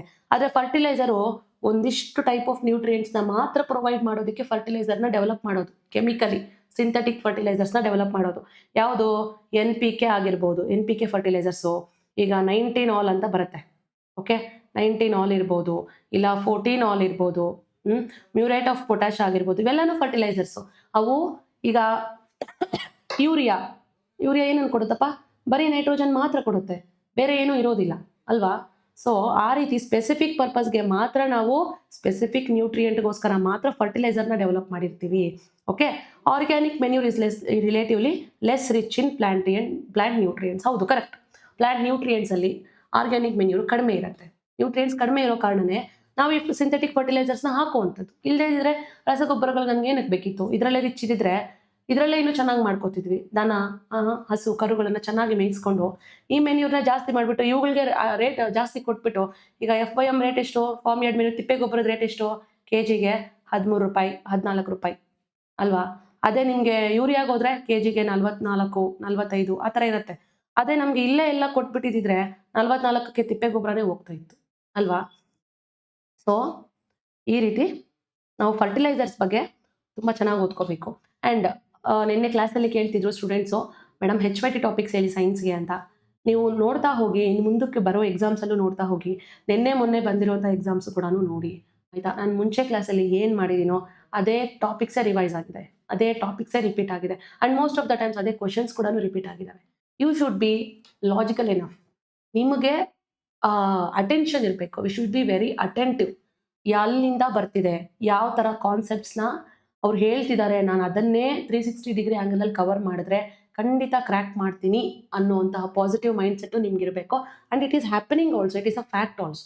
ಓಕೆ, ನಾನು ಇದುವರೆಗೂ ಮಾಡಿರೋದನ್ನೇ ನೀವು ಅದನ್ನೇ 360 ಬೇಡ, ನೀವು 180 ಡಿಗ್ರಿ ಕವರ್ ಮಾಡಿಕೊಂಡ್ರೂ ಸಾಕು. 360 ಎಲ್ಲ ಕವರ್ ಮಾಡಿ ಅಂತ ಹೇಳೋದಕ್ಕೆ ಬಿಕಾಸ್ ನನಗೆ ಗೊತ್ತಿರೋದಿಲ್ಲ. ಆಲ್ಮೋಸ್ಟ್ 360 ಡಿಗ್ರಿಯಲ್ಲಿ ಕೆಲವೊಂದು ಕಾನ್ಸೆಪ್ಟ್ಸು ನನಗೆ ಗೊತ್ತಿರೋದಿಲ್ಲ. ಓಕೆ, ಬಿಕಾಸ್ ಸೈನ್ಸ್ ಅನ್ನೋದು ನೀಟ್ ಬೇಸಿಸ್ ಮೇಲೆನೂ ಕೊಡ್ತಾನೆ. ನೀಟು ಎಸ್ಪೆಷಲಿ ಫಿಸಿಕ್ಸ್ ಅನ್ನೋದು IIT JEE ಅಲ್ಲಿಂದನೂ ಕೊಡ್ತಾನೆ. ಕೆಲವೊಂದು ಟಫ್ ತೆಗಿಬೇಕು ಅನ್ನೋದಿದ್ರೆ ಆ ಥರ ಇದ್ದಾಗ. ಸೊ ನೀವೇನು ಮಾಡಿ, ನಾನು ಹೇಳಿರೋ ಟಾಪಿಕ್ಸ್ನ ರಿವಿಷನ್ ಮಾಡಿ, ಅವೇ ಬರೋದು. ಈ ಪೇಪರ್ ನೋಡಿದ್ರು ಅದೇ ಬಂದಿರೋದು, ನಿನ್ನೆ ಪೇಪರ್ ನೋಡಿದ್ರು ಅದೇ ಬಂದಿರೋದು. ಇನ್ನೇನು ಎಕ್ಸ್ಟ್ರಾ ಏನೂ ಬಂದಿಲ್ಲ. ಎಕ್ಸ್ಟ್ರಾ ಬಂದಿದ್ರು GKL ಬಂದಿದೆ. ಅಂದರೆ ಜನರಲ್ಲು ನಾವು ನೋಡೋದು, ಡೈಲಿ ಲೈಫಲ್ಲಿ ಎಕ್ಸ್ಪೀರಿಯನ್ಸ್ ಮಾಡೋದು ಬಂದಿದೆ. ಅದನ್ನು ಈಸಿಯಾಗಿ ಮಾಡ್ಬೋದು. LKG ಮಗುನು ಮಾಡೋ ಥರದೇ ಬಂದಿರುವಂಥದ್ದು. ಸೊ ನೆಕ್ಸ್ಟ್ ಕ್ವಶನ್ ಬಂತಂದರೆ, A student of 9th standard observes the pH change of aqueous solution of A and aqueous solution of B. So solution A changes red litmus paper to blue litmus paper. Solution B changes blue litmus paper to red. So the solutions A and B can be ಅಂತ ಕೇಳಿದ್ದಾನೆ. ಇದು already ನನ್ನ ನೋಟ್ಸಲ್ಲಿ same statement ಇದೆ. Solution ಅಂತೆಲ್ಲ ಕೊಟ್ಟಿಲ್ಲ. Blue ಇರೋದು red change ಆದರೆ ಅದು ಯಾವುದು, ರೆಡ್ ಇರೋದು ಬ್ಲೂ ಚೇಂಜ್ ಆದರೆ ಅದು ಯಾವುದು ಅಂತ ನಾನು ನೋಟ್ಸಲ್ಲಿ ಕೊಟ್ಟಿದ್ದೀನಿ. ಸೊ ಅದರಲ್ಲಿ ನನಗೆ ಕನ್ಫ್ಯೂಷನ್ ಆಗ್ತಿತ್ತು. ವಿ ನೋ ಫ್ಯಾಕ್ಟ್ಸ್ ಅಂತಂದ್ರೆ ಕನ್ಫ್ಯೂಷನ್ಸು ಮೋಸ್ಟ್ ಆಫ್ ದ ಸ್ಟೂಡೆಂಟ್ಸ್ಗೆ ಆಗುತ್ತೆ. ಎಸ್ಪೆಷಲಿ ಕಾನ್ಸೆಪ್ಟ್ ವೈಸ್ ಯಾರು ಜಾಸ್ತಿ ಓದಿರ್ತಾರೋ ಅವ್ರಿಗೆ ಫ್ಯಾಕ್ಟ್ಸ್ ಕನ್ಫ್ಯೂಷನ್ ಆಗುತ್ತೆ. ಅದೇ ಫ್ಯಾಕ್ಟ್ಸ್ನ ತುಂಬ ಚೆನ್ನಾಗಿ ಓದಿ ಕಾನ್ಸೆಪ್ಟ್ಸ್ಗೆ ಇವಾಗ ಶಿಫ್ಟ್ ಆಗಬೇಕು ಅಂದ್ರೆ ಅವ್ರಿಗೆ ಸ್ವಲ್ಪ ಕಷ್ಟ ಆಗುತ್ತೆ. ಇಟ್ ಈಸ್ ವೈಸ್ ವರ್ಸ, ಏನು ಮಾಡೋಕ್ಕಾಗೋದಿಲ್ಲ. ನಾನು ಯಾವ ಥರ ನೆನ್ಪಿಟ್ಕೊಂಡಿದ್ದೆ ಅಂತ ಕೇಳಿದ್ರೆ, ಬ್ಲೂ ಕಲರ್ ಇರುವಂಥದ್ದು ರೆಡ್ ಕಲರ್ಗೆ ಟರ್ನ್ ಆದರೆ ಅದು ಆಸಿಡು. ನೋಡಿ, BR ಅಂಬೇಡ್ಕರ್, ಭೀಮ್ರಾವ್ ಅಂಬೇಡ್ಕರ್. ಸೊ ನಾನು ಈ ಥರ ನೆನ್ಪಿಟ್ಕೊಂಡಿದ್ದೆ. ಸೊ ನನಗದು ಈಸಿ ಆಯಿತು. ಬ್ಲೂ ಇರೋದು ರೆಡ್ ಲಿಟ್ಮಸ್ಗೆ ಕನ್ವರ್ಟ್ ಆದರೆ ಅಂಬೇಡ್ಕರ್ ಅಂದರೆ just it is a mnemonic ಅಷ್ಟೇ, ಮೀನಿಂಗ್ ಏನೂ ಇಲ್ಲ ಅದಕ್ಕೆ. ನಮ್ಮ ರಿಮೆಂಬರೆನ್ಸ್ಗೆ ಏನೋ ಒಂದು ಮಾಡ್ತಿರ್ತೀವಲ್ವಾ, ಆ ರೀತಿ. ಸೊ ನಿಮಗೂ ಏನಾದರೂ ಇದು ಲೈಕ್ ನೆನಪಿರುತ್ತೆ, ನೆನಪುಳಿಯುತ್ತೆ ಅನ್ನೋದಾದರೆ you can follow this. Okay, ನೋಡಿ ಆಸಿಡ್ಸ್ ಆರ್ ಇಲ್ಲಿ ಇದಕ್ಕೆ ಬಂದ್ಬಿಡೋಣ. ಫಸ್ಟು ಸಲ್ಯೂಷನ್ ಏನಾಗಿದೆ ಇಲ್ಲಿ, ಸಲ್ಯೂಷನ್ ಏನಾಗಿದೆ, observes pH change. Red litmus ಇರುವಂಥದ್ದು ಬ್ಲೂಗೆ ಕನ್ವರ್ಟ್ ಆಗಿದೆ, ಬ್ಲೂ ಇರುವಂಥದ್ದು ರೆಡ್ಗೆ ಕನ್ವರ್ಟ್ ಆಗಿದೆ, ಬಿ ಇರುವಂಥದ್ದು ರೆಡ್ಗೆ ಕನ್ವರ್ಟ್ ಆಗಿದೆ ಅಂತಂದರೆ ದಟ್ ಈಸ್ ಆಸಿಡ್ ಬರಬೇಕು ಅಲ್ವಾ. ಸಲ್ಯೂಷನ್ ಬಿ ಯಾವುದಿದೆ, ಆಸಿಡ್ ಇದೇ ಆಪ್ಷನ್. ನೋಡಿ, ಕಾರ್ಬನ್ ಡೈಆಕ್ಸೈಡ್, ಇಂಗಾಲದ ಡೈಆಕ್ಸೈಡ್, ಇದು ಆಸಿಡ್ ತಾನೆ. ಸೊ ಬ್ಲೂ ಇರುವಂತಹ ಪೇಪರು ರೆಡ್ಗಾಗಿದೆ, ಸೊ ದಟ್ ಈಸ್ ನಮಗೆ ಆಸಿಡ್ ಆಗುವಂಥದ್ದು. ನೋಡಿ, ಆಸಿಡ್ಸ್ ಆರ್ ಸವರ್ ಇನ್ ಟೇಸ್ಟ್. ಸವರ್ ಅಂತ ಕೇಳಿದ್ರೆ ಹುಳಿ. ಈಗ ಲೈಮ್ ವಾಟ್ರು, ನಿಂಬೆಹಣ್ಣಿನ ಜ್ಯೂಸ್ ಅಲ್ಲ, ನಿಂಬೆಹಣ್ಣಿನ ರಸ ಅಂದರೆ ಏನು ಸಕ್ಕರೆ ಶುಗರ್ ಏನು ಹಾಕದೇ ಇದ್ರೆ ಯಾವ ಥರ ಇರುತ್ತೆ, ತುಂಬ ಹುಳಿ ಆ ಥರ ಇರುತ್ತೆ. And change the colour of blue litmus to red colour. ನೋಡಿ, ಬ್ಲೂ ಕಲರ್ ಇರೋದು ರೆಡ್ ಕಲರ್ ಆದರೆ ಆಸಿಡ್ ಅದು. ವೇರ್ ಆಸ್ ಬೇಸಸ್ ಅನ್ನೋದು ಬಿಟ್ಟರ್ ಆಗಿರುವಂಥದ್ದು, ಇದು ನಮಗೆ ಕಹಿ. ಬೇಸಸ್ ಅನ್ನೋದು ಸ್ವಲ್ಪ ಕಹಿ ಇರುವಂಥದ್ದು. Change the colour of red litmus to blue colour. Litmus ಅನ್ನೋದು ಒಂದು ನ್ಯಾಚುರಲ್ ಇಂಡಿಕೇಟರ್ ಆಗುತ್ತೆ. ಆ ಲಿಟ್ಮಸ್ನ ಯಾವುದರಿಂದ ತಗೋತಾರೆ ಅಂತ ಕೇಳಿದ್ರೆ, ಒಂದು purple dye. Okay, hair dye ಹಾಕ್ತೀವಿ ಗೊತ್ತಾ, ಇವಾಗ ಎಲ್ಲ ಕಲರು ಹೇರ್ ಡೈ ಇದೆ. ವೈಟ್ ಕಲರ್ ಕೂಡ ಹೇರ್ ಡೈ ಹಾಕ್ಕೋತಾರೆ. ಅವೆಲ್ಲ ಕೂಡ ಸಲ್ಫರ್ ಕಾಂಪೊನೆಂಟ್ಸ್ ಆಗಿರ್ತಾರೆ. ಅದು ನಿಮಗೆ ಕೆಮಿಸ್ಟ್ರಿಯಲ್ಲಿ ಬರುತ್ತೆ. ಹೇರ್ ಡೈಸ್ ಕೂಡ ಇಂಪಾರ್ಟೆಂಟೇ. ಅದು ಒಂದು ಟೇಬಲ್ ಫಾರ್ಮ್ಯಾಟಲ್ಲಿ ಇರುತ್ತೆ. ಒಂದು 4-5 ಓದ್ಕೊಳ್ಳಿ ಅಷ್ಟೇ. ಕೆಮಿಕಲ್ ಏಜೆಂಟ್ಸ್ ಯಾವುದು ಮೇನ್ ಕೆಮಿಕಲ್ ಆಗಿ ಯೂಸ್ ಮಾಡ್ತಾರೆ ಹೇರ್ ಡೈಸಲ್ಲಿ ಅನ್ನೋದನ್ನ ಓದ್ಕೊಳ್ಳಿ. It comes under medical chemistry. ಅದು ಕೂಡ ಇಂಪಾರ್ಟೆಂಟ್. ಓಕೆನಾ. ಇದು ಒಂದು ಪರ್ಪಲ್ ಕಲರ್ ಆಗಿರುವಂಥದ್ದು ಡೈ. ಅದೇನು ಮಾಡುತ್ತೆ, ಅದನ್ನ ನಾವು ಲೈಕೆನ್ ಅನ್ನೋ ಪ್ಲಾಂಟಿಂದ ಎಕ್ಸ್ಟ್ರಾಕ್ಟ್ ಮಾಡಿರೋದು. ನಾನು ಆಲ್ರೆಡಿ ಹೇಳಿದ್ದೀನಿ ಲೈಕೆನ್ಸ್ ಎಲ್ಲೆಲ್ಲಿರುತ್ತೆ ಅಂತ. ಅದು ನಮಗೆ ಇಂಡಿಕೇಟರ್ ಆಗಿ ಯೂಸ್ ಮಾಡ್ತೀವಿ ಅಂತ. ನ್ಯಾಚುರಲ್ ಇಂಡಿಕೇಟರ್ ಆಗಿ ಯೂಸ್ ಮಾಡುವಂಥದ್ದು. ಅದ್ರ ಜೊತೆಗೆ ನೋಡಿ, ಟರ್ಮರಿಕ್ ಕೂಡ ಇನ್ನೂ ಒಂದು ಇಂಡಿಕೇಟರ್ ಆಗಿ ಯೂಸ್ ಮಾಡ್ತೀವಿ. ಅಂದರೆ ಲಿಟ್ಮಸ್ ಟೆಸ್ಟಲ್ಲಿ ಬರೀ ಲೈಕೆನ್ ಒಂದೇ ಅಲ್ಲ, ಅರಿಶಿಣವನ್ನು ಕೂಡ ಯೂಸ್ ಮಾಡ್ತೀವಿ ಅಂತ ಹೇಳ್ತಾ ಇರೋದು ಈ ಸ್ಟೇಟ್ಮೆಂಟ್. Okay, fine. ಈಗ ನೆಕ್ಸ್ಟ್ ಬಂತು ಅಂದರೆ ಇವೆಲ್ಲ ಎಕ್ಸ್ಟ್ರಾ ಪಾಯಿಂಟ್ಸ್ ನಾನು ಆ್ಯಡ್ ಮಾಡ್ತಾ ಇರೋವಂಥದ್ದು, ಸೊ ದಟ್ ನಿಮಗೆ ನೆಕ್ಸ್ಟ್ ಅಪ್ಕಮಿಂಗ್ ಎಕ್ಸಾಮ್ಸ್ಗೆ ಎಕ್ಸ್ಟೆಂಡೆಡ್ ನಾಲೆಡ್ಜ್ ಇರಲಿ ಅಂತ. ನೋಡಿ, ಲೈಮ್ ಸ್ಟೋನ್ ಆಗಿರ್ಬೋದು, ಚಾಕ್ ಆಗಿರ್ಬೋದು, ಮಾರ್ಬಲ್, ತಾಜ್ ಮಹಲ್ ಕಟ್ಟಿರುವಂತಹ marble, chalk piece. Lime stone ಅಂದರೆ ನಿಮಗೆ ಗೊತ್ತು, ಸುಣ್ಣದ ಕಲ್ಲು ಅಲ್ವಾ. ಇವೆಲ್ಲನೂ ಕ್ಯಾಲ್ಸಿಯಂ ಕಾರ್ಬೋನೇಟ್ನ ಡಿಫ್ರೆಂಟ್ ರೂಪಗಳು. ಎಲ್ಲ ಮೆಟಲ್ ಕಾರ್ಬೋನೇಟ್ಸು ಮತ್ತು ಹೈಡ್ರೋಜನ್ ಕಾರ್ಬೋನೇಟ್ಸು ಅವುಗಳ ಆಸಿಡ್ಸ್ ಜೊತೆ ರಿಯಾಕ್ಟ್ ಆದಾಗ ಅವುಗಳ ಸಾಲ್ಟ್ಸ್ನ ಕೊಡುತ್ತೆ. Along with that carbon dioxide ಮತ್ತೆ ವಾಟರ್ನ ಪ್ರೊವೈಡ್ ಮಾಡುವಂಥದ್ದು. ನೆಕ್ಸ್ಟ್ ಕ್ವಶನ್ ಇದಾಗ್ಬೋದು. All metals, okay, all metal carbonates and hydrogen carbonates reacts with the acid to produce what, to give what, to release what ಅಂತ ಕೇಳಿದಾಗ ಸಾಲ್ಟು, ಕಾರ್ಬನ್ ಡೈಆಕ್ಸೈಡು, ವಾಟರ್ ಅಂತ ಹಾಕಬೇಕು. ಅಲ್ಲಿ ಅವನೇನು ಕೇಳಿರ್ತಾನೆ, ಸಾಲ್ಟ್ ಕೊಟ್ಟಿರ್ತಾನೆ, ಓಕೆ, ಮತ್ತೆ ಕಾರ್ಬನ್ ಡೈಆಕ್ಸೈಡ್ ಬದಲಿಗೆ ವಾಟರ್ ಕೊಟ್ಬಿಟ್ಟಿರ್ತಾನೆ. ವಾಟರ್ ಕೊಟ್ಬಿಟ್ಟು ಇನ್ನೊಂದು ಆಕ್ಸಿಜನ್ ಗ್ಯಾಸು ಅಥವಾ ಹೈಡ್ರೋಜನ್ ಗ್ಯಾಸ್ ರಿಲೀಸ್ ಮಾಡುತ್ತೆ ಅಂತ ಕೊಟ್ಟಿರ್ತಾನೆ. ನಾವು ಅವಾಗ ಏನು ಮಾಡಬೇಕು, ಏನು ಮಾಡ್ತೀವಿ ಹೇಳಿ, ಇದನ್ನು ಹಾಕ್ಬಿಟ್ರೆ ತಪ್ಪಾಗತ್ತೆ.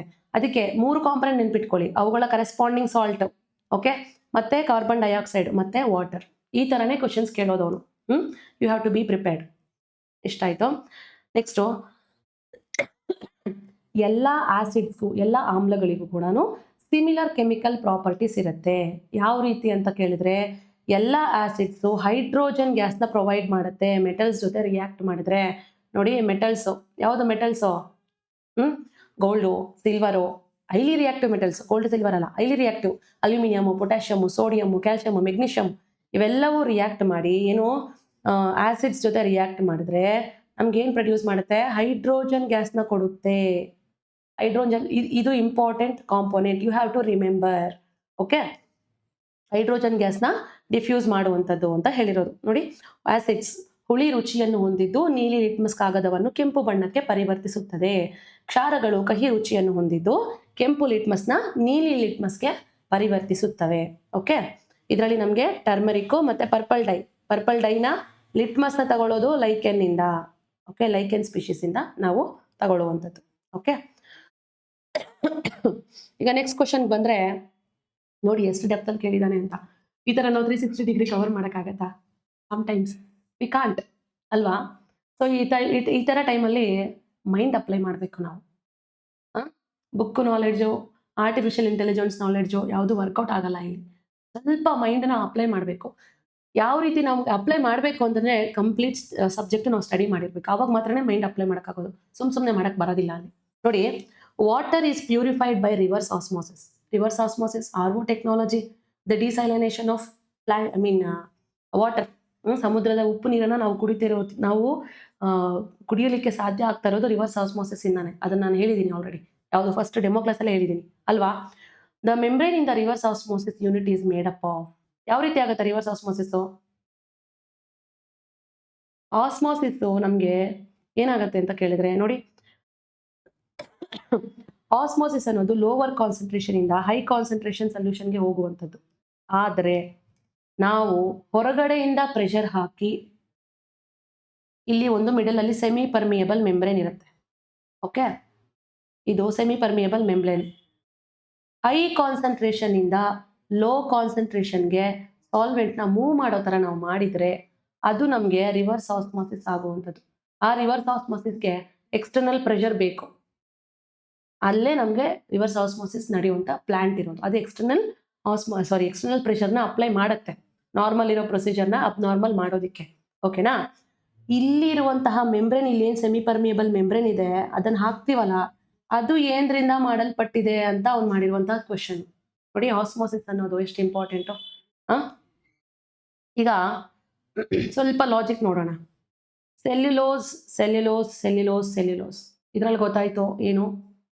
ಎಲ್ಲ ಕಡೆ ಸೆಲ್ಯುಲೋಸ್ ಇದೆ. It is a membrane. Cellulose membrane ನಮ್ಮ ಬಾಡಿಲಿ ಇದೆ ತಾನೆ? ಇದೆ. But we can not digest cellulose ಅಲ್ವಾ? Why we can not digest cellulose? We don't have a large gut. ಅದನ್ನ ಡೈಜೆಸ್ಟ್ ಮಾಡುವಷ್ಟು ಕೆಪಾಸಿಟಿ ನಮ್ಮ ಸಿಸ್ಟಮ್ಗೆ ಇಲ್ಲ. ಅದಕ್ಕೋಸ್ಕರ ಇದು ನಾನು ಆಲ್ರೆಡಿ ಹೇಳಿದ್ದೀನಿ. ಕೌಸಲ್ಲಿ ಇರುತ್ತೆ ಜಾಸ್ತಿ.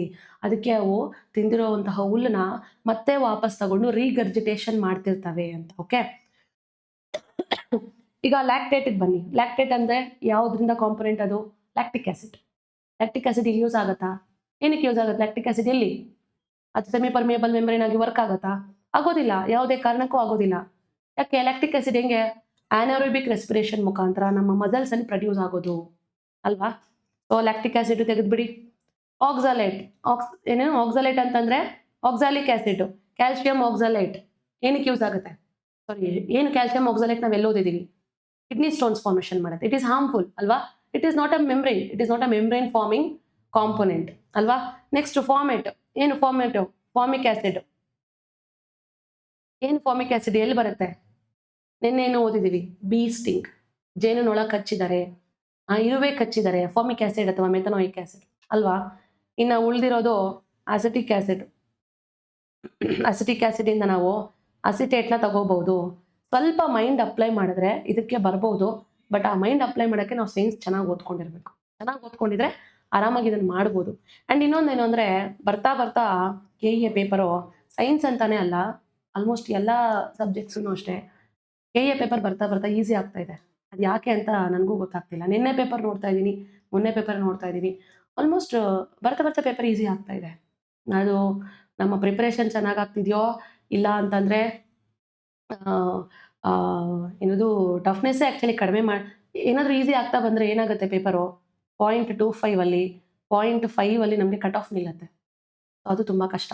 ಪೇಪರ್ ಸ್ವಲ್ಪ ಟಫ್ ಆಗಿ ಬಂದ್ರೇ ಲೈಕ್ ಸ್ವಲ್ಪ ತುಂಬ ಚೆನ್ನಾಗಿ ಓದ್ಕೊಂಡಿರೋರು ಟಾಪ್ ಲೆವೆಲ್ ತೆಗೆದು ಟಾಪಲ್ಲಿರೋಕ್ಕೆ ಸಾಧ್ಯ ಆಗೋದು. ಓಕೆ, ಇಷ್ಟ ಆಯಿತು ನೋಡಿ. ಆಸ್ಮೋಸಿಸ್ ಆ್ಯಂಡ್ ಆಸ್ಮೋಟಿಕ್ ಪ್ರೆಷರ್, ಇದು ನಮ್ಮ ನೋಟ್ಸಲ್ಲಿರುವಂತಹ ಒಂದು information. Solvent molecules will flow through the semi permeable membrane. ನಾನು ಅಲ್ಲೇ ಬಿಕರಲ್ಲಿ ಬರೆದು ತೋರಿಸಿದ್ದೀನಿ. ಓಕೆ, ಪ್ಯೂರ್ ಸಾಲ್ವೆಂಟಿಂದ ಸೊಲ್ಯೂಷನ್ಗೆ ಮೂವ್ ಆಗುವಂಥದ್ದು, ಲೋ ಕಾನ್ಸಂಟ್ರೇಷನಿಂದ ಹೈ ಕಾನ್ಸಂಟ್ರೇಷನ್ಗೆ. ಓಕೆ, ಇಲ್ಲಿ ನೀವು ಆಸ್ಮೋಸಿಸ್ನು ಓದ್ಕೋಬೇಕು, ನೆಕ್ಸ್ಟ್ ಡಿಫ್ಯೂಷನ್ನು ಓದ್ಕೋಬೇಕು, ಮತ್ತೆ ಇಂಬಿಬಿಷನ್ ಅಂತ ಬರುತ್ತೆ ಅದನ್ನು ಓದ್ಕೋಬೇಕು. ಮೂರು ಕೂಡ ತುಂಬಾನೇ important and you have to read it. Okay, read ಅಲ್ಲ, ಸ್ಟಡಿ ಮಾಡಬೇಕು. The osmotic pressure of a solution is the excess pressure that must be applied to a solution to prevent the osmosis. So ಆಸ್ಮೋಸಿಸ್ನ prevent ಮಾಡಿದ್ರೆ ನಮಗೆ ಅಲ್ಲಾಗುವಂಥದ್ದೇ osmotic pressure ಜಾಸ್ತಿ ಆಗುವಂಥದ್ದು. ಆವಾಗ reverse osmosis ಆಗುತ್ತೆ. ನೋಡಿ, ರಿವರ್ಸ್ ಆಸ್ಮೋಸಿಸ್ ಆಗುವಂಥದ್ದು. ನೋಡಿ, two solutions having a same osmotic pressure at a given temperature is isotonic solutions ಅಂತ ಕರಿತೀವಿ. ಇದನ್ನು ನೆನ್ಪಿಟ್ಕೊಳ್ಳಿ, ಇದು ಈಸಿ, ಇದು ಕೂಡ ನಿಮಗೆ ಇಂಪಾರ್ಟೆಂಟ್ ಆಗುತ್ತೆ. ಸೊ ವಾಟರ್ ಪ್ಯೂರಿಫಿಕೇಶನ್ ಸಿಸ್ಟಮ್ ಅಲ್ಲಿ ನಾವು ಆಸ್ಮೋಸಿಸ್ನ, ರಿವರ್ಸ್ ಆಸ್ಮೋಸಿಸ್ನ ಯುಟಿಲೈಸ್ ಮಾಡ್ತೀವಿ. ಅದು ಬೆಸ್ಟ್ ಅಪ್ಲಿಕೇಶನ್ ನೋಡಿ, desalination of the sea water. Okay, ಇಷ್ಟ ಆಯ್ತು. Next, the tanks used by scuba divers contains air diluted with. ನೋಡಿ, ಇದು ರಿಪೀಟೆಡ್ ಕ್ವಶನ್, ಎಷ್ಟೊತ್ತಿ ರಿಪೀಟ್ ಆಗಿದೆ? ಮೋಸ್ಟ್ಲಿ ಇದು 4th ಟೈಮ್ ರಿಪೀಟ್ ಆಗಿರೋ ಕ್ವಶನ್ ಇದು.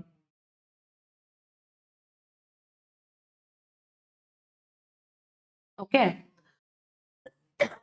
ಸ್ಕೂಬಾ ಡೈವರ್ಸು ಏನು ಮಾಡ್ತಾರೆ? ಒಳಗಡೆ ಹೋಗ್ತೀವಿ. ಯಾರು ಹೋಗ್ತಾ ಇದ್ದೀರಾ? ಅಂಡಮಾನ್ ನಿಕೋಬಾರ್ಗೆ. ಇವಾಗ ಮೋದಿಜಿ ಅವರು ಅಂಡಮಾನ್ ನಿಕೋಬಾರ್ಗೆ ಹೋಗಿ ಮಾಲ್ಡೀವ್ಸ್ ಎಲ್ಲ ಬಿಟ್ಬಿಡಿ, ಅಂಡಮಾನ್ ನಿಕೋಬಾರ್ಗೆ ಹೋಗಿ ನಮ್ಮದು ಬೆಸ್ಟ್ ಇದೆ, ತುಂಬ ಚೆನ್ನಾಗಿದೆ, ಕ್ಲಿಯರ್ ವಾಟರ್, ಅಲ್ಲೂ ಹೋಗಿ ಚೆನ್ನಾಗಿ ಇನ್ನು ಪಲ್ಯೂಟ್ ಮಾಡಿಬಿಟ್ಟು ಗಬ್ಬೆಬ್ಸ್ ಬಂದ್ಬಿಡಿ ಅಂತ ಹೇಳ್ತಾ ಇದ್ದಾರೆ ಅಲ್ವಾ? ನೋಡಿ, ಅಲ್ಲಿ ನಾವು ಸ್ಕೂಬಾ ಡೈವಿಂಗ್ ಹೋಗುವಾಗ ನಮ್ಮ ಸಿಲಿಂಡರ್ಸ್, ನಮ್ಮ ಆಕ್ಸಿಜನ್ ಸಿಲಿಂಡರ್ಸಲ್ಲಿ ಯಾವ ಗ್ಯಾಸಸ್ನ ಡೈಲ್ಯೂಟ್ ಮಾಡಿ ಹಾಕಿರ್ತಾರೆ, ಸೊ ದಟ್ ನಮಗೆ ಯಾವುದೇ ರೀತಿಯಾದಂತಹ ಹೆಲ್ತ್ ಹಾರ್ಮ್ ಆಗಬಾರ್ದು, ಹೆಲ್ತ್ ಎಫೆಕ್ಟ್ಸ್ ಆಗಬಾರ್ದು ಅನ್ನೋದಕ್ಕೋಸ್ಕರ ಹೇಳಿರುವಂಥ ಕ್ವಶನ್ ಇದು. Helium, nitrogen and oxygen correct ಇದೆ ಇದು. ಓಕೆ, ಆರ್ಗಾನ್ ಕೂಡ ಸ್ವಲ್ಪ ಕಾಂಪೊನೆಂಟ್ ಹಾಕಿರ್ತಾರೆ. ಅಕಸ್ಮಾತ್ ನೆಕ್ಸ್ಟ್ ಟೈಮು 4 ಗ್ಯಾಸಸ್ ಕೊಟ್ಟು ಇಲ್ಲೇನಾದರೂ ಅವನು ಆರ್ಗಾನ್ ಅಂತ ಹಾಕಿದ್ದಾನೆ ಅಂತ ಕೇಳಿದ್ರೆ ಇದ್ರ ಜೊತೆಗೆ ಅದು ಕರೆಕ್ಟ್ ಆಗುತ್ತೆ. ಇದನ್ನ ನೆನ್ಪಿಟ್ಕೊಳ್ಳಿ. ಆ್ಯಂಡ್ ಇದೇ ನಾನು ಎಕ್ಸ್ಪ್ಲೇನ್ ಮಾಡೋ ನೆಸೆಸಿಟಿ ಇಲ್ಲ, ಬಿಕಾಸ್ ನಾನು ಇವಾಗ ಎಕ್ಸ್ಪ್ಲೇನ್ ಮಾಡೋದು this will be 4th time, ನನಗೆ ಬೇಜಾರಾಗ್ಬಿಡುತ್ತೆ. ನೋಡಿ, ಏನಕ್ಕೆ ಹೀಲಿಯಂನ ಹಾಕೋದು ಅಂತ ಕೇಳಿದ್ರೆ ನಮಗೆ ನಾರ್ಕೋಸಿಸ್ ಅಂತ ಆಗುತ್ತೆ. ಬಿಕಾಸ್ ಒಳಗಡೆ ಹೋದಂಗೆ ಏರ್ ಪ್ರೆಷರು, ವಾಟರ್ ಪ್ರೆಷರು ಜಾಸ್ತಿ ಆಗ್ತಾ ಹೋಗುತ್ತೆ. ಅಂದರೆ dissolution of the gases, carbon dioxide ಆಗಿರ್ಬೋದು, ನೈಟ್ರೋಜನ್ ಆಗಿರ್ಬೋದು, ಒಳಗಡೆ ಬೇಗ ಕರಗುವಂಥದ್ದು. ಓಕೆ, ಆವಾಗ ಏನಾಗುತ್ತೆ, ನಾವು ಸಡನ್ ಆಗಿ ಒಳಗಡೆ ಹೈ ಪ್ರೆಷರಿಂದ ಮೇಲಕ್ಕೆ ಸರ್ಫೇಸ್ಗೆ, ಅಂದರೆ ನೀರಿನ ಮೇಲ್ಭಾಗಕ್ಕೆ ಬಂದಾಗ, ಈಜನ್ನು ಮುಗಿಸ್ಕೊಂಡು ಅದೆಲ್ಲ ನೋಡಿಕೊಂಡು ಮುಗಿಸ್ಕೊಂಡು ಎಕ್ಸ್ಪ್ಲೋರ್ ಮಾಡಿದ್ದಾದ್ಮೇಲೆ ಮೇಲೆ ಸಡನ್ ಆಗಿ ಲೋ ಪ್ರೆಷರ್ಗೆ ಎಕ್ಸ್ಪೋಸ್ ಆಗ್ತೀವಿ. ಆವಾಗ ಸಡನ್ ಆಗಿ ಏನಾಗುತ್ತೆ, ನಮಗೆ ಗ್ಯಾಸಸ್ ಇರೋದೆಲ್ಲ ಹೊರಗೆ ಬರುವಾಗ ದಪ್ಪ ದಪ್ಪ ಆಗ್ಬಿಡುತ್ತೆ, ಕೈಯೆಲ್ಲ ಇಷ್ಟು ದಪ್ಪ ಆಗ್ಬಿಡೋದು, ಊದ್ಕೊಂಡ್ಬಿಡೋದು ಆಗ್ಬಿಡುತ್ತೆ. ಅದನ್ನ ನಾವು ಬೆಂಡ್ಸ್ ಅಂತ ಕರಿತೀವಿ ಅಥವಾ ನಾರ್ಕೋಸಿಸ್ ಅಂತ ಕರಿತೀವಿ. ಅದನ್ನ ಆಗದೆ ಇರೋ ತರ ನೋಡ್ಕೊಳ್ಳೋದಕ್ಕೆ ಏನ್ ಮಾಡ್ತಾರೆ, ಹೀಲಿಯಂನ ಆಡ್ ಮಾಡುವಂಥದ್ದು. ನೋಡಿ, ಈ ನೆಕ್ಸ್ಟ್ ಪರ್ಸೆಂಟೇಜ್ ಕೇಳ್ಬೋದು, how much percentage of helium, how much percentage of nitrogen and what percentage of oxygen. ನೋಡಿ, 11.7% ಅಂದರೆ 12% ಅಂತ ತಗೊಳ್ಳೋಣ. 56% of nitrogen and 32% of the oxygen ಅನ್ನ ಆ ಸಿಲಿಂಡರ್ ಅಲ್ಲಿ ನಾವು ಯೂಸ್ ಮಾಡ್ತೀವಿ. ಓಕೆ, ಇಷ್ಟನ್ನ ನೆನ್ಪಿಟ್ಕೊಳ್ಳಿ. ನೆಕ್ಸ್ಟ್ ಬಂತು ಅಂತ ಕೇಳಿದ್ರೆ, a person inside a lift feels more weight when the lift is. 4 option ಕೊಟ್ಟಿದ್ದಾನೆ.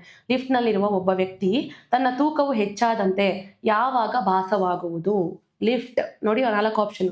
ಸ್ಥಿರದಲ್ಲಿದ್ದಾಗ, moving upward with the constant speed, moving downward with the increasing speed, moving upward with the increasing speed. ನೋಡಿ, ಸ್ಥಿರವಾಗಿದ್ದಾಗ, ಏಕರೂಪ ಜವದೊಂದಿಗೆ ಮೇಲಕ್ಕೆ ಚಲಿಸಿದಾಗ, ಹೆಚ್ಚುತ್ತಿರುವ ಜವದೊಂದಿಗೆ ಕೆಳಕ್ಕೆ ಚಲಿಸಿದಾಗ, ಹೆಚ್ಚುತ್ತಿರುವ ಜವದೊಂದಿಗೆ ಮೇಲಕ್ಕೆ ಚಲಿಸಿದಾಗ ಅಂತ 4 ಕಾನ್ಸೆಪ್ಟ್ ಕೊಟ್ಟಿದ್ದಾನೆ. ಇದು ಯಾವುದು? ಯಾವ್ದು ಹೇಳಿ, ಈ ಟಾಪಿಕ್ ಯಾವುದು? ಗ್ರಾವಿಟೇಷನ್ ಅಲ್ವಾ? ಲಾಸ್ಟ್ ಆಪ್ಷನ್ ಏನು? ಲಾಸ್ಟಲ್ಲಿ ನಾನು ಲಾಸ್ಟ್ ಕ್ಲಾಸಲ್ಲಿ ನಾನು ಮಾಡಿದ್ದೆ ಗ್ರಾವಿಟೇಷನ್. ಅಂದರೆ ಗ್ರಾವಿಟೇಷನ್ ಕಂಪ್ಲೀಟ್ ಆಗಿ ಮಾಡಿಲ್ಲ. ಆಪಲ್ ಐನ್ಸ್ಟೀನ್ ತಲೆ ಮೇಲೆ ಬಿದ್ದರೆ ಕೆಳಗಡೆ ಯಾಕೆ ಬಿತ್ತು, ಮೇಲ್ಗಡೆ ಯಾಕೆ ಹೋಗ್ಲಿಲ್ಲ ಅಂತ ಅವನು ಯೋಚನೆ ಮಾಡ್ದ. ಅಲ್ಲೇ ನಮಗೆ ಗ್ರಾವಿಟೇಷನ್ ಅನ್ನೋ ಕಾನ್ಸೆಪ್ಟ್ ಉಟ್ಕೊಂಡಿದ್ದು ಅಂತ ನಾನು ನಿಮ್ಗೆ ಹೇಳಿದ್ದೆ.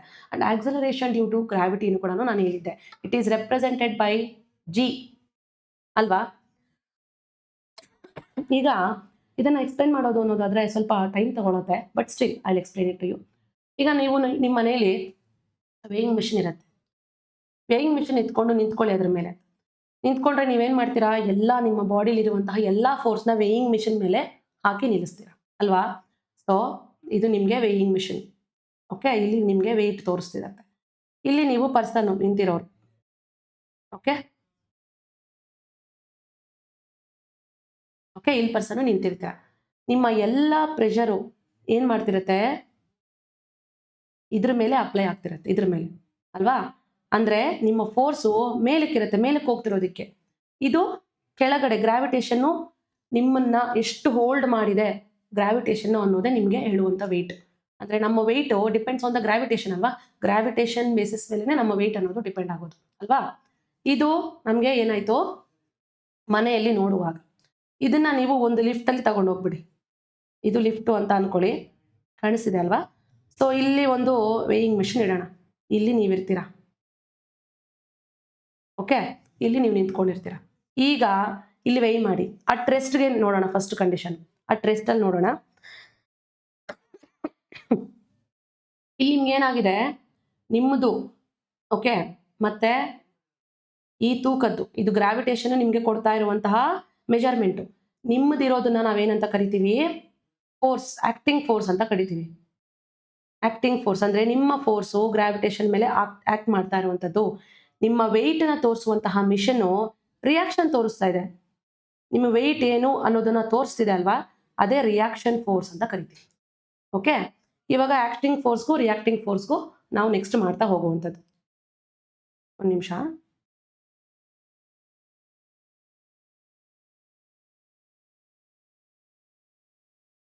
ಈಗ ಅಟ್ ರೆಸ್ಟ್ ನೋಡೋಣ. ಫಸ್ಟ್ ರೆಸ್ಟಲ್ಲಿ ಇದ್ರೆ ಏನಾಗುತ್ತೆ, ಆಕ್ಸಲರೇಷನ್ ಅಂತಂದ್ರೆ ಏನು, ವೇಗ ಅಂದರೆ ಕಾನ್ಸ್ಟೆಂಟ್ ಸ್ಪೀಡಲ್ಲಿ ಇಲ್ದಿರಾ ಸ್ಪೀಡು ಇನ್ಕ್ರೀಸ್ ಆಗೋದು, ಸ್ಪೀಡು ಡಿಕ್ರೀಸ್ ಆಗುವಂಥದ್ದು, ಅದನ್ನು ನಾವು ಆಕ್ಸಲರೇಷನ್ ಅಂತ ಕರಿತೀವಿ. ಅಂದರೆ ಈಗ 40 km/h ಸ್ಪೀಡಲ್ಲಿ ಹೋಗ್ತಾ ಇರುವಂತಹ ಒಂದು ಬೈಸಿಕಲ್ ಇರ್ಬೋದು ಅಥವಾ ಗಾಡಿ ಇರ್ಬೋದು, ಮುಂದಕ್ಕೆ ಹೋಗ್ತಾ ಇದ್ರೆ ಎಷ್ಟು ಕಿಲೋಮೀಟರ್ವರೆಗೂ, 40 km ಅದೇ ಸ್ಪೀಡಲ್ಲಿ ಹೋಗ್ತಾ ಇದ್ರೆ ಅದು ವೆಲಾಸಿಟಿ, ಅಂದರೆ ಕಾನ್ಸ್ಟೆಂಟ್ ವೆಲಾಸಿಟಿ ಅಂತ ಕರಿತೀವಿ. ಅಕಸ್ಮಾತ್ ಈ ಪಾಯಿಂಟಿಗೆ ಬಂದು ಈಗ ನೆಕ್ಸ್ಟ್ 80 km/h ಅಲ್ಲಿ ಏನಾದರೂ ಹೋಗ್ತಾ ಇದೆ ಅನ್ಕೊಳ್ಳಿ, ಸ್ಪೀಡ್ ಜಾಸ್ತಿ ಮಾಡ್ತೀವಿ, ಅದನ್ನ ನಾವು ಆಕ್ಸಲರೇಷನ್ ಅಂತ ಕರೆಯುವಂಥದ್ದು. ಓಕೆ, ಈಗ ಲಿಫ್ಟಲ್ಲಿರೋ ಮನುಷ್ಯ, ಅವ್ನ ವೇಯಿಂಗ್ ಮಿಷನು, ಅವ್ನ ವೇಟು, ಇವನ್ ವೇಟ್ ಏನಾಗುತ್ತೆ ನಮಗೆ ಅಪರೆಂಟ್ ವೇಟ್ ಆಗುತ್ತೆ. ಓಕೆ, ಇದು ರಿಯಲ್ ವೇಟ್ ತೋರಿಸ್ತಾ ಇರೋವಂಥದ್ದು ಅಲ್ವಾ. ಸೊ ನಮ್ಗೆ ಇಲ್ಲಿ ಏನಾಗುತ್ತೆ, ಲಿಫ್ಟ್ ಒಳಗಡೆ ನೀವು ವೇಯಿಂಗ್ ಮಿಷಿನ್ ಇಟ್ಕೊಂಡು ನಿಂತ್ಕೊಂಡು ನೋಡ್ಕೊಂಡ್ರೆ ಇಲ್ಲಿ ಆಕ್ಸಲರೇಷನ್ 0, ಏನು ಸ್ಪೀಡ್ ಹೋಗ್ತಿಲ್ಲ ಬರ್ತಿಲ್ಲ, ನಿಂತಿರುವಂಥದ್ದು. ಅಟ್ ರೆಸ್ಟ್ ನಾವು ನೋಡ್ತಾ ಇರೋದು ಸ್ಥಿರವಾಗಿದ್ದಾಗ. ಇಲ್ಲೇನಾಗುತ್ತೆ ನಮಗೆ ವೆಯ್ಟ್ ಅನ್ನೋದು ಕಾನ್ಸ್ಟೆಂಟ್, ಏನು ಚೇಂಜ್ ಆಗಲ್ಲ, ಝೀರೋ ಅಲ್ಲ, ಕಾನ್ಸ್ಟೆಂಟ್ ಇರುತ್ತೆ, ಯಾವುದೇ ರೀತಿಯಾದಂತಹ ಚೇಂಜಸ್ ಅನ್ನೋದು ಆಗೋದಿಲ್ಲ. ಇಲ್ಲಿ ಇವನ ವೆಯ್ಟು ರಿಯಲ್ ವೆಯ್ಟು ಸೇಮ್ ಇರುತ್ತೆ. Apparent weight is equals to real weight. Okay, ಅದಾಗುತ್ತೆ. ಈಗ ನೆಕ್ಸ್ಟ್ ಏನು ಮಾಡೋಣ, moving upward with the constant speed. ಅಂದರೆ ಇಲ್ಲಿ ಕೂಡ ಆಕ್ಸಲರೇಷನ್ 0ನೇ ಇರುತ್ತೆ. ಯಾಕೆ, ಕಾನ್ಸ್ಟೆಂಟ್ ಸ್ಪೀಡ್ ಅಂದರೆ ಏನು, ನಾರ್ಮಲ್ 40 km ಸ್ಪೀಡಲ್ಲೇ ನಿಧಾನವಾಗಿ ಹೋಗ್ತಾ ಇದ್ದಾನೆ, 40 km/h ಸ್ಪೀಡಲ್ಲಿ. ಯಾವುದೇ ರೀತಿಯಾದಂತಹ ಎಕ್ಸ್ಟರ್ನಲ್ ಪುಷ್ ಕೊಟ್ಟು ಸ್ಪೀಡ್ ಆಗ್ತಾ ಇಲ್ಲ. ಆಕ್ಸಲರೇಷನ್ ಅನ್ನೋದು ಅಲ್ಲಿಲ್ಲ. ನಾರ್ಮಲ್ ವೆಲಾಸಿಟಿಲಿ ಹೋಗುವಾಗ ಆಕ್ಸಲರೇಷನ್ ಅನ್ನೋದು 0 ಇದೆ. ಆವಾಗ ಏನಾಗುತ್ತೆ, ಸೇಮು ಅಪರೆಂಟ್ ವೆಯ್ಟ್, ಮನುಷ್ಯನ ವೆಯ್ಟ್ ಎಷ್ಟಿರತ್ತೋ ರಿಯಾಕ್ಷನ್ ವೆಯ್ಟ್ ಯಾವುದು ರಿಯಲ್ ವೆಯ್ಟ್ ಅದು ಕೂಡ ಅಷ್ಟೇ ಇರುತ್ತೆ. ಓಕೆ, ಏನು ಚೇಂಜಸ್ ಆಗೋದಿಲ್ಲ. ಇಲ್ಲೂ ಕೂಡ ಚೇಂಜಸ್ ಆಗೋದಿಲ್ಲ. ಇದು ಕಂಡೀಷನ್ಸು ಬರೆದಿಟ್ಕೊಳ್ಳಿ, ನೆಕ್ಸ್ಟ್ಗೆ ನಿಮಗೆ ಯೂಸ್ ಆಗುತ್ತೆ. ಈಗ ನೆಕ್ಸ್ಟ್ಗೆ ಹೋಗೋಣ. Moving downward with the increasing speed. ಈಗೇನಾಯಿತು, ಆಕ್ಸಲರೇಷನು ಸ್ಪೀಡು ಇನ್ಕ್ರೀಸ್ ಆಯಿತು, ಆದರೆ ಮೂವ್ಮೆಂಟು ಕೆಳಗಡೆಗೆ ಬರ್ತಾ ಇದೆ. ಅವಾಗೇನಾಗುತ್ತೆ, ನಾವೀಗ ಮೆಟ್ಲಿಂದ ನಡ್ಕೊಂಡು ಬರ್ತಾ ಇರ್ತೀವಿ ಅಂದ್ಕೊಳ್ಳಿ, ಫೀಲ್ ಹೆಂಗಾಗತ್ತೆ, ಸ್ಪೀಡಾಗಿ ಬರ್ತೀವಿ. ಯಾಕೆ, ನಮ್ಮ ಬಾಡಿ ವೆಯ್ಟು ನಮಗೆ ಗೊತ್ತಾಗೋದಿಲ್ಲ. ಸೊ ಆಕ್ಸಲರೇಷನ್ ಅನ್ನೋದು ಕೆಳಗಡೆ ಫೇಸ್ ಆಗ್ತಿದೆ, ಡೈರೆಕ್ಷನ್ ಅನ್ನೋದು ಕೆಳಗಡೆಗೆ ಆಗ್ತಾ ಇರೋ ಕಾರಣ ಅಪರೆಂಟ್ ವೆಯ್ಟ್ ಅನ್ನೋದು ನಮಗೆ ರಿಯಲ್ ವೆಯ್ಟ್ಗಿಂತ ಕಡಿಮೆ ಇರುತ್ತೆ, ಲೆಸ್. ಓಕೆ, ಲೆಸ್ ವೆಯ್ಟ್ ಇರುತ್ತೆ ನೋಡಿ. Moving upward with the increasing speed, ಇಲ್ಲೇನಾಗುತ್ತೆ, ಆಕ್ಸಲರೇಷನು ಇನ್ಕ್ರೀಸ್ ಆಗುವಂಥದ್ದು. ಆಕ್ಸಲರೇಷನ್ ಇನ್ಕ್ರೀಸ್ ಆಗುತ್ತೆ ಆ್ಯಂಡ್ ಮೇಲಕ್ಕೆ ಹೋಗ್ತಾ ಇರೋದು ಲಿಫ್ಟು. ನಾವೀಗ ಮೇಲೆಗೆ ಮೆಟ್ಲು ಹತ್ತಬೇಕು, ಫಾಸ್ಟಾಗಿ ಹತ್ತಬೇಕು ಅಂದರೆ ಹೆವಿ ಫೀಲ್ ಆಗುತ್ತೆ, ಏದುಸಿರು ಬರುತ್ತೆ ಅಲ್ವಾ. ಆದರೆ ನಾವು ಕೆಳಗಡೆಗೆ ಇಳಿದು ಬರಬೇಕು ಅಂದರೆ ಏದುಸಿರು ಬರುತ್ತಾ, ಬರೋದಿಲ್ಲ. ಆರಾಮಾಗಿ ರಜನಿಕಾಂತ್ ಸ್ಟೈಲಲ್ಲಿ ನಡ್ಕೊಂಡು ಬರ್ತೀವಿ ಅಲ್ವಾ. ಇಲ್ಲೇ ಆಗುತ್ತೆ ನಮಗೆ ನಮ್ಮ ಅಪರೆಂಟ್ ವೆಯ್ಟು ಜೊತೆಗೆ ಆಕ್ಸಲರೇಷನ್ ಅನ್ನೋದು ಮೇಲಕ್ಕೆ ಹೋಗ್ತಿರೋ ಕಾರಣ ನಮಗೆ ನಮ್ಮ ವೆಯ್ಟು ರಿಯಲ್ ವೆಯ್ಟ್ಗಿಂತ ಜಾಸ್ತಿ ಕಾಣಿಸುತ್ತೆ. ಓಕೆ, ಸೊ ನೋಡಿ, moving upward with the increasing speed increases our weight. Okay, weight ಇಲ್ಲಿ ಇನ್ಕ್ರೀಸ್ ಆಗುತ್ತೆ, ಇಲ್ಲಿ ಡಿಕ್ರೀಸ್ ಆಗುತ್ತೆ, ಇಲ್ಲಿ ಸೇಮ್ ಇರುತ್ತೆ, ಇಲ್ಲೂ ಸೇಮ್ ಇರುತ್ತೆ. 4 ಕಂಡೀಷನ್ಸ್ ಆಗುವಂಥದ್ದು ಇದು. ಓಕೆ, ಈಗ ಇದು ನಮಗೆ ಬರುವಂಥದ್ದು ಗ್ರಾವಿಟೇಷನ್ ಅನ್ನೋ ಕಾನ್ಸೆಪ್ಟಲ್ಲಿ, and it is also repeated question. ಇದು ನಾಟ್ ಲೈಕ್ KEL ರಿಪೀಟ್ ಆಗಿಲ್ಲ, ಬಟ್ ಬೇರೆ ಎಕ್ಸಾಮ್ಸಲ್ಲಿ KPSC ಆಗಿರ್ಬೋದು, KEL ಮುಂಚಿನ ಎಕ್ಸಾಮ್ಸಲ್ಲಿ ಇದು ರಿಪೀಟ್ ಆಗಿರುವಂತಹ ಕ್ವಶನು. ನೆಕ್ಸ್ಟ್ ಬರೋದಾದರೆ ಈಗ ನೆಕ್ಸ್ಟ್ ಇನ್ನೊಂದು ಕಂಡೀಷನ್ ಇದೆ, ಫ್ರೀ ಫಾಲಿಂಗ್. ಇದ್ರ ಜೊತೆಗೆ ಈ 4 ಕಂಡೀಷನ್ಸ್ ಇದಾವಲ್ಲ, ಇದ್ರ ಜೊತೆಗೆ ಒಂದು ಆಬ್ಜೆಕ್ಟು ಫ್ರೀ ಫಾಲ್ ಆಗ್ತಿದೆ ಅಂತ ಕೇಳಿದ್ರೆ, ಈಗ ಲಿಫ್ಟು ಕೆಟ್ಟೋಗ್ಬಿಡ್ತು, ಕರೆಂಟ್ ಹೋಗ್ಬಿಟ್ರೆ ಬೀಳಲ್ಲ, ಅದು ಕರೆಂಟ್ ಹೋದ್ರೆ ಎಲ್ಲಿರ್ತೀವೋ ಅಲ್ಲೇ ನಿಂತ್ಕೋತೀವಿ ಲಿಫ್ಟಲ್ಲಿ ಅಲ್ವಾ. ಆದರೆ ಕೆಟ್ಟೋದ್ರೆ ಏನು ಮಾಡ್ತೀವಿ, ನಮಗೆ ಗೊತ್ತಾಗೋದಿಲ್ಲ. I mean we should pray God, ಯಾವುದೇ ಕಾರಣಕ್ಕೂ ಹಂಗೆ ಆಗಬಾರ್ದು. ಅಲ್ಲೇನಾಗುತ್ತೆ, acceleration of the lift G is equals to A. Same ಆಕ್ಸಲರೇಷನ್ನು ಲಿಫ್ಟ್ದು ಆಕ್ಸಲರೇಷನ್ ಡ್ಯೂ ಟು ಗ್ರಾವಿಟಿ ಎಷ್ಟಿರುತ್ತೆ, ಗ್ರಾವಿಟಿ ಅಷ್ಟು ಫೋರ್ಸಲ್ಲಿ ಎಳ್ಕೊಳ್ತಿರತ್ತೋ ಅಷ್ಟು ಫೋರ್ಸಲ್ಲಿ ಅದು ಕೆಳಗಡೆ ಬರುತ್ತೆ, ಒಳಗಡೆ ಇರೋರ್ಗೆ ಡ್ಯಾಮೇಜ್ ಆಗುತ್ತೆ ಅಲ್ವಾ, ಸಾಯೋ ಸ್ಟೇಜು ಬರ್ಬೋದು. We can not tell that ಅಲ್ವಾ, depending upon the acceleration the gravity is taking ಅಲ್ವಾ. ಸೊ ಏನಾಗುತ್ತೆ, ಇಲ್ಲಿ ನಮಗೆ ಬಾಡಿ ಕಂಪ್ಲೀಟ್ಲಿ ವೆಯ್ಟ್ಲೆಸ್ ಫೀಲ್ ಆಗುತ್ತೆ, ಬಾಡಿದು ವೆಯ್ಟು 0, ಕಂಪ್ಲೀಟ್ ವೆಯ್ಟ್ಲೆಸ್ನೆಸ್ ಅನ್ನೋದು ಫೀಲ್ ಆಗುವಂಥದ್ದು. ಓಕೆ, ಈ 5 ಕಂಡೀಷನ್ಸ್ನ ನೆನ್ಪಿಟ್ಕೊಳ್ಳಿ. ನೋಡಿ, ಅಟ್ ರೆಸ್ಟ್ ಒಂದು ಹೇಳಿದೆ, ಮೂವಿಂಗ್ ಅಪ್ವರ್ಡ್ ಒಂದು ಹೇಳಿದೆ, moving downward with the increasing speed, moving upward with the increasing speed. ನೋಡಿ, ಕಾನ್ಸ್ಟೆಂಟ್ ವೆಲಾಸಿಟಿ, ಯೂನಿಫಾರ್ಮ್ ವೆಲಾಸಿಟಿಲಿ ಒಂದು ಕಂಡೀಷನ್ ಇದೆ, ಮೇಲಕ್ಕೆ ಹೋಗ್ತಾ ಇರುವಂಥದ್ದು. ಮೇಲಕ್ಕೆ ಹೋಗೋದು ಯೂನಿಫಾರ್ಮ್ ವೆಲಾಸಿಟಿ ಆಗಿರ್ಬೋದು, ಕೆಳಗೆ ಬರುವಂಥದ್ದು ಯೂನಿಫಾರ್ಮ್ ವೆಲಾಸಿಟಿ ಆಗಿರ್ಬೋದು, ಆವಾಗ ವೆಯ್ಟ್ ಅನ್ನೋದು ಸೇಮ್ ಇರುತ್ತೆ, ಯಾವುದೇ ಡಿಫ್ರೆನ್ಸಸ್ ಬರೋದಿಲ್ಲ. ಆದರೆ ಇಲ್ಲಿ ಮಾತ್ರ ನಮಗೆ ಸ್ಪೀಡ್ ಆಕ್ಸಲರೇಷನ್ ಜಾಸ್ತಿ ಇದ್ರೆ ವೆಯ್ಟ್ ಜಾಸ್ತಿ ಕಾಣಿಸುತ್ತೆ, ಆಕ್ಸಲರೇಷನ್ ಕಡಿಮೆ ಇದ್ರೆ ವೆಯ್ಟ್ ಕಡಿಮೆ ಆಗುತ್ತೆ. ಅದೇ ಫ್ರೀ ಫಾಲಿಂಗ್ ಬಾಡಿಗೆ ಅಂದರೆ ಜಸ್ಟ್ ಹಿಂಗೆ ಮೇಲಿಂದ ನಾವು ಕಲ್ಲು ಅಥವಾ ಬಾಲ್ ಹಾಕಿದ್ದೀವಿ ಅಂದರೆ ಏನು ವೆಯ್ಟ್, ಏನು ಅದಕ್ಕೆ ಅಡೆತಡೆ ಇರೋದಿಲ್ಲ ಅಲ್ವಾ. ಆಕ್ಸಲರೇಷನ್ ಗ್ರಾವಿಟಿ ಅಂದರೆ ನಮ್ಮ ಭೂಮಿ ಹೆಂಗೆ ಗುರುತ್ವಾಕರ್ಷಣ ಬಲದಿಂದ ಎಷ್ಟು ಹೇಳ್ಕೊಳ್ಳುತ್ತೋ ಅಷ್ಟು ಹೇಳ್ಕೊಳ್ಳುವಂಥದ್ದು. ಓಕೆ, ಈ 5 ಕಂಡೀಷನ್ಸ್ನ ನೀವು ನೆನ್ಪಿಟ್ಕೋಬೇಕು. ನೆಕ್ಸ್ಟ್ ಬಂದರೆ, ಓಕೆ, ಇದೆಲ್ಲ ನಿಮ್ಗೆ ಇಲ್ಲಿ ಕೊಟ್ಟಿದ್ದೀನಿ, ನಾನು ಏನು ಎಕ್ಸ್ಪ್ಲೈನ್ ಮಾಡಿದ್ದೀನೋ ಅದನ್ನೇ ಇಲ್ಲಿ ಕೊಟ್ಟಿರೋಂಥದ್ದು, ಆ್ಯಂಡ್ ನಾನು ಎಕ್ಸ್ಪ್ಲನೇಷನ್ ತುಂಬ ಈಸಿ ಇದೆ ಇದಕ್ಕಿಂತ. ನೆಕ್ಸ್ಟ್ ಬಂದರೆ ನೋಡಿ, consider the following statements regarding as geostationary satellite ಅಂತ ಕೊಟ್ಟಿದ್ದಾನೆ. It appears stationary when viewed from a point on the earth. First statement ಇದು. ನೆಕ್ಸ್ಟ್ ಬಂದರೆ, its time period of revolution around the earth is 12 hours. It is revolving at a height of 35,800 kilometers from the Earth's surface. It is used for remote sensing and meteorology ಅಂತ ಕೇಳಿದ್ದಾನೆ. ಏನಿದಕ್ಕೆ options ನೋಡಿ, ಕನ್ನಡದಲ್ಲಿ ನೋಡೋದಾದ್ರೆ, ಭೂಸ್ಥಿರ ಉಪಗ್ರಹಕ್ಕೆ ಸಂಬಂಧಿಸಿದ ಹೇಳಿಕೆಗಳನ್ನು ಗಮನಿಸಿ. ಭೂಮಿಯ ಮೇಲಿನ ಒಂದು ಬಿಂದುವಿನಿಂದ ಗಮನಿಸಿದಾಗ ಸ್ಥಿರವಾಗಿರುವಂತೆ ಭಾಸವಾಗುತ್ತದೆ. ಭೂಮಿಯ ಸುತ್ತಲೂ 12 ಗಂಟೆಗಳಷ್ಟು ಆವರ್ತ ಕಾಲವನ್ನು ಹೊಂದಿರುತ್ತದೆ. ಇದು ಭೂಮಿಯ ಮೇಲ್ಮೈ ಸುಮಾರು 35,800 ಕಿಲೋಮೀಟರ್ಗಳಷ್ಟು ಎತ್ತರದಲ್ಲಿ ಪರಿಕ್ರಮಣ ಮಾಡುತ್ತಿರುತ್ತದೆ. ಇದನ್ನು ದೂರಗ್ರಾಹಿಗಳಲ್ಲಿ ಮತ್ತು ಹವಾಮಾನ ಶಾಸ್ತ್ರಗಳಲ್ಲಿ ಬಳಸಲಾಗುತ್ತದೆ ಅಂತ. ಇದರಲ್ಲಿ ನಿಮಗೆ ಯಾವ್ದು ಕರೆಕ್ಟ್ ಅನ್ಸುತ್ತೆ ಹೇಳಿ? ಹೌದು, it appears stationary when viewed from the point on the earth. Correct. Next, ಅದ್ರ ಟೈಮ್ ನಮ್ಮ ಭೂಮಿ ಒಂದು ಕಂಪ್ಲೀಟ್ ರೊಟೇಷನ್ ಮಾಡೋದಕ್ಕೆ ಎಷ್ಟು ದಿನ ತಗೊಳುತ್ತೆ, ಎಷ್ಟು ಹವರ್ಸ್ ತಗೊಳುತ್ತೆ? 24 hours ಅಲ್ವಾ? ನೋಡಿ, 24 hours ತಗೊಂಡ್ರೆ ನಮ್ಮ ಭೂಮಿಗೆ ಸ್ಟೇಷನರಿ ಆಗಿ ಇಟ್ಟಿದ್ದೀವಿ ಅಂತ ಕೇಳಿದ್ರೆ ಅದು ಕೂಡ 24 hours ತಗೊಳ್ಬೇಕು. 12 hours ಅದು ಹೆಂಗೆ ತಗೊಳುತ್ತೆ? ಭೂಮಿ ವೆಸ್ಟಿಂದ ಈಸ್ಟ್ಗೆ ಸುತ್ತೋದಕ್ಕೆ ಕಂಪ್ಲೀಟ್ ಒಂದು ರೌಂಡ್ ಹಾಕೋದಕ್ಕೆ 24 hours ತಗೊಳ್ಳೋದಾದ್ರೆ ಅದು ಕೂಡ 24 hours ತಗೋಬೇಕು. ಸೊ ಇದು ನಮಗೆ ಲಾಂಗ್ ಆಗುತ್ತೆ. ನೋಡಿ, it is revolving at a height of, ಇದು ಕರೆಕ್ಟ್ ಆಗುವಂಥದ್ದು. It is used for remote sensing and meteorology purposes. ತಪ್ಪು. ಇದನ್ನು ನಾವು ಕಮ್ಯುನಿಕೇಷನ್ ಪರ್ಪಸಸ್ಗೆ ಯೂಸ್ ಮಾಡುವಂಥದ್ದು, TV ಬ್ರಾಡ್ಕಾಸ್ಟಿಂಗು ಅವುಗಳಿಗೆ. ಇದಕ್ಕೆ ನಾನು ಹುಡುಕಿದೆ ಆ್ಯಕ್ಚುಲಿ, ಬಟ್ ನಾನು ನೋಟ್ಸೇ ಬೆಸ್ಟ್ ಅನ್ನಿಸ್ತು. ಸೊ ನಾನು ನೋಟ್ಸ್ನ ಹಾಕಿದ್ದೀನಿ, ನೋಡೋಣ ಬನ್ನಿ. ನೋಡಿ, orbital velocity of on object on the surface of the earth should be, ಅಂದರೆ ಇದು ಒಂದ್ಸತಿ ನಾವು ಸ್ಯಾಟಲೈಟ್ನ ಬಾಹ್ಯಾಕಾಶದಲ್ಲಿ ಆರ್ಬಿಟಲ್ಲಿ ಪ್ಲೇಸ್ ಮಾಡಿದ ಮೇಲೆ ನೋಡಿ, ಇಲ್ಲಿಂದ ಹೋಗುವಾಗ ಎಸ್ಕೇಪ್ ವೆಲಾಸಿಟಿ ಎಷ್ಟಿರಬೇಕು, ಅಲ್ಲಿ ಹೋಗಿ ಅದು ಏನು ಆರ್ಬಿಟ್ ಇರುತ್ತೆ ನಕ್ಷೆ, ಅದ್ರ ಮೇಲೆ ಕೂತಾಗ ಆ ಇದು ಸ್ಪೇಸ್ ಕ್ರಾಫ್ಟ್ದು ವೆಲಾಸಿಟಿ ಎಷ್ಟಿರಬೇಕು, ಸ್ಪೀಡ್ ಎಷ್ಟಿರಬೇಕು ಅನ್ನೋದು ನಮಗೆ ಇಂಪಾರ್ಟೆಂಟು. ಇಲ್ಲಿಂದ ಕಳಿಸುವಾಗ ನಮಗೆ 9.8 ಕಿಲೋಮೀಟರ್ ಪರ್ ಸೆಕೆಂಡ್ ಇರಬೇಕು. ಓಕೆನಾ, ಭೂಮಿಯಿಂದ ಬಾಹ್ಯಾಕಾಶಕ್ಕೆ ಕಳಿಸುವಾಗ. ಅಲ್ಲಿ ಕಳಿಸಿದ ಮೇಲೆ ನಾವು ಆರ್ಬಿಟಲ್ಲಿ ಕೂರಿಸ್ತೀವಿ. ನೋಡಿ, ಇದು ಅರ್ತು. ಓಕೆನಾ, ಇಲ್ಲಿ ಆರ್ಬಿಟಲ್ ಕೂರಿಸ್ತೀವಿ ಅನ್ಕೊಳ್ಳಿ, ಅಥವಾ ಇಲ್ಲಿ ಆರ್ಬಿಟಲ್ ಕೂರಿಸ್ತೀವಿ ಅನ್ಕೊಳ್ಳಿ, ಅಥವಾ ಇಲ್ಲಿ ಆರ್ಬಿಟಲ್ ಕೂರಿಸ್ತೀವಿ. ಇದು ಲೋ ಅರ್ತ್ ಆರ್ಬಿಟ್, ಇದು ಮೀಡಿಯಂ ಅರ್ತ್ ಆರ್ಬಿಟ್, ಇದು geostationary earth orbit. 3 type of orbits ಇರುವಂಥದ್ದು. ಇಲ್ಲಿ ಕೂರಿಸಿದಾಗ ನಮಗೆ ಬೇಕಾಗಿರುವಂತಹ ಅದರ ಸ್ಪೀಡು 7.9 ಕಿಲೋಮೀಟರ್ ಪರ್ ಸೆಕೆಂಡ್ ಇರಬೇಕು. ಒಂದು ಸೆಕೆಂಡ್ಗೆ 7.9 ಕಿಲೋಮೀಟರ್ಸ್ ಅಷ್ಟು ದೂರ ಅದು ಹೋಗ್ತಿರ್ಬೇಕು ಆ ಸ್ಪೇಸ್ ಕ್ರಾಫ್ಟ್. ಓಕೆ, ಅಷ್ಟು ಇರಬೇಕು. ಅದು ಕಂಡೀಷನ್, ಅಂದ್ರೆ ಅದು ಬಂದಿರುವಂಥದ್ದು. ನೋಡಿ, 3 ಆರ್ಬಿಟ್ಸು. ಲೋವರ್ ಅರ್ತ್ ಆರ್ಬಿಟ್ ಎಷ್ಟು ಕಿಲೋಮೀಟರ್ ಹಾಕಿರ್ತೀವಿ? 0 ಇಂದ 2000 ಕಿಲೋಮೀಟರ್ಸ್.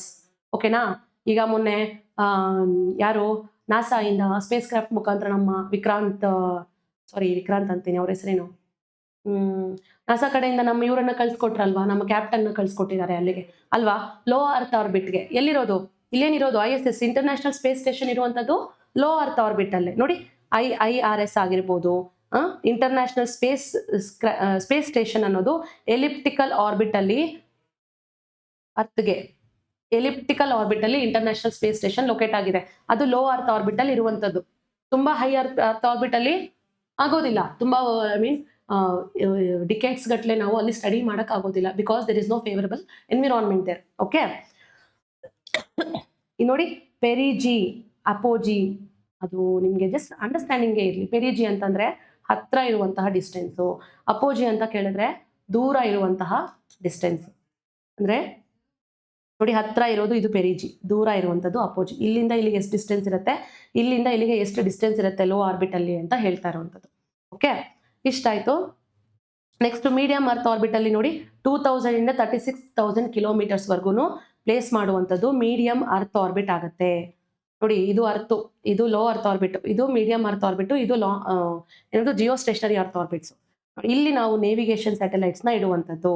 GPS ಯಾವ ಡಿಫ್ರೆಂಟ್ ಕಂಟ್ರೀಸ್ ಅಲ್ಲಿ ಯಾವ್ಯಾವ GPS ಇದೆ ಅನ್ನೋದನ್ನ ಓದ್ಕೋಬೇಕು. ಈಗ ನಮ್ದು ಗಗನ್ ನಮ್ದು GPS ಅಲ್ವಾ. ಸೊ ಸಿಮಿಲರ್ಲಿ GPS ಅನ್ನೋದು ಇವ್ರದ್ದು USA ಗೆಲಿಲಿಯೋ ಅಂತ ಒಂದಿದೆ, ಮತ್ತೆ ರಾಸ್ಕಾಸ್ಮೋಸ್ ಅನ್ನೋದು ಒಂದು ರಷ್ಯಾದಿದೆ.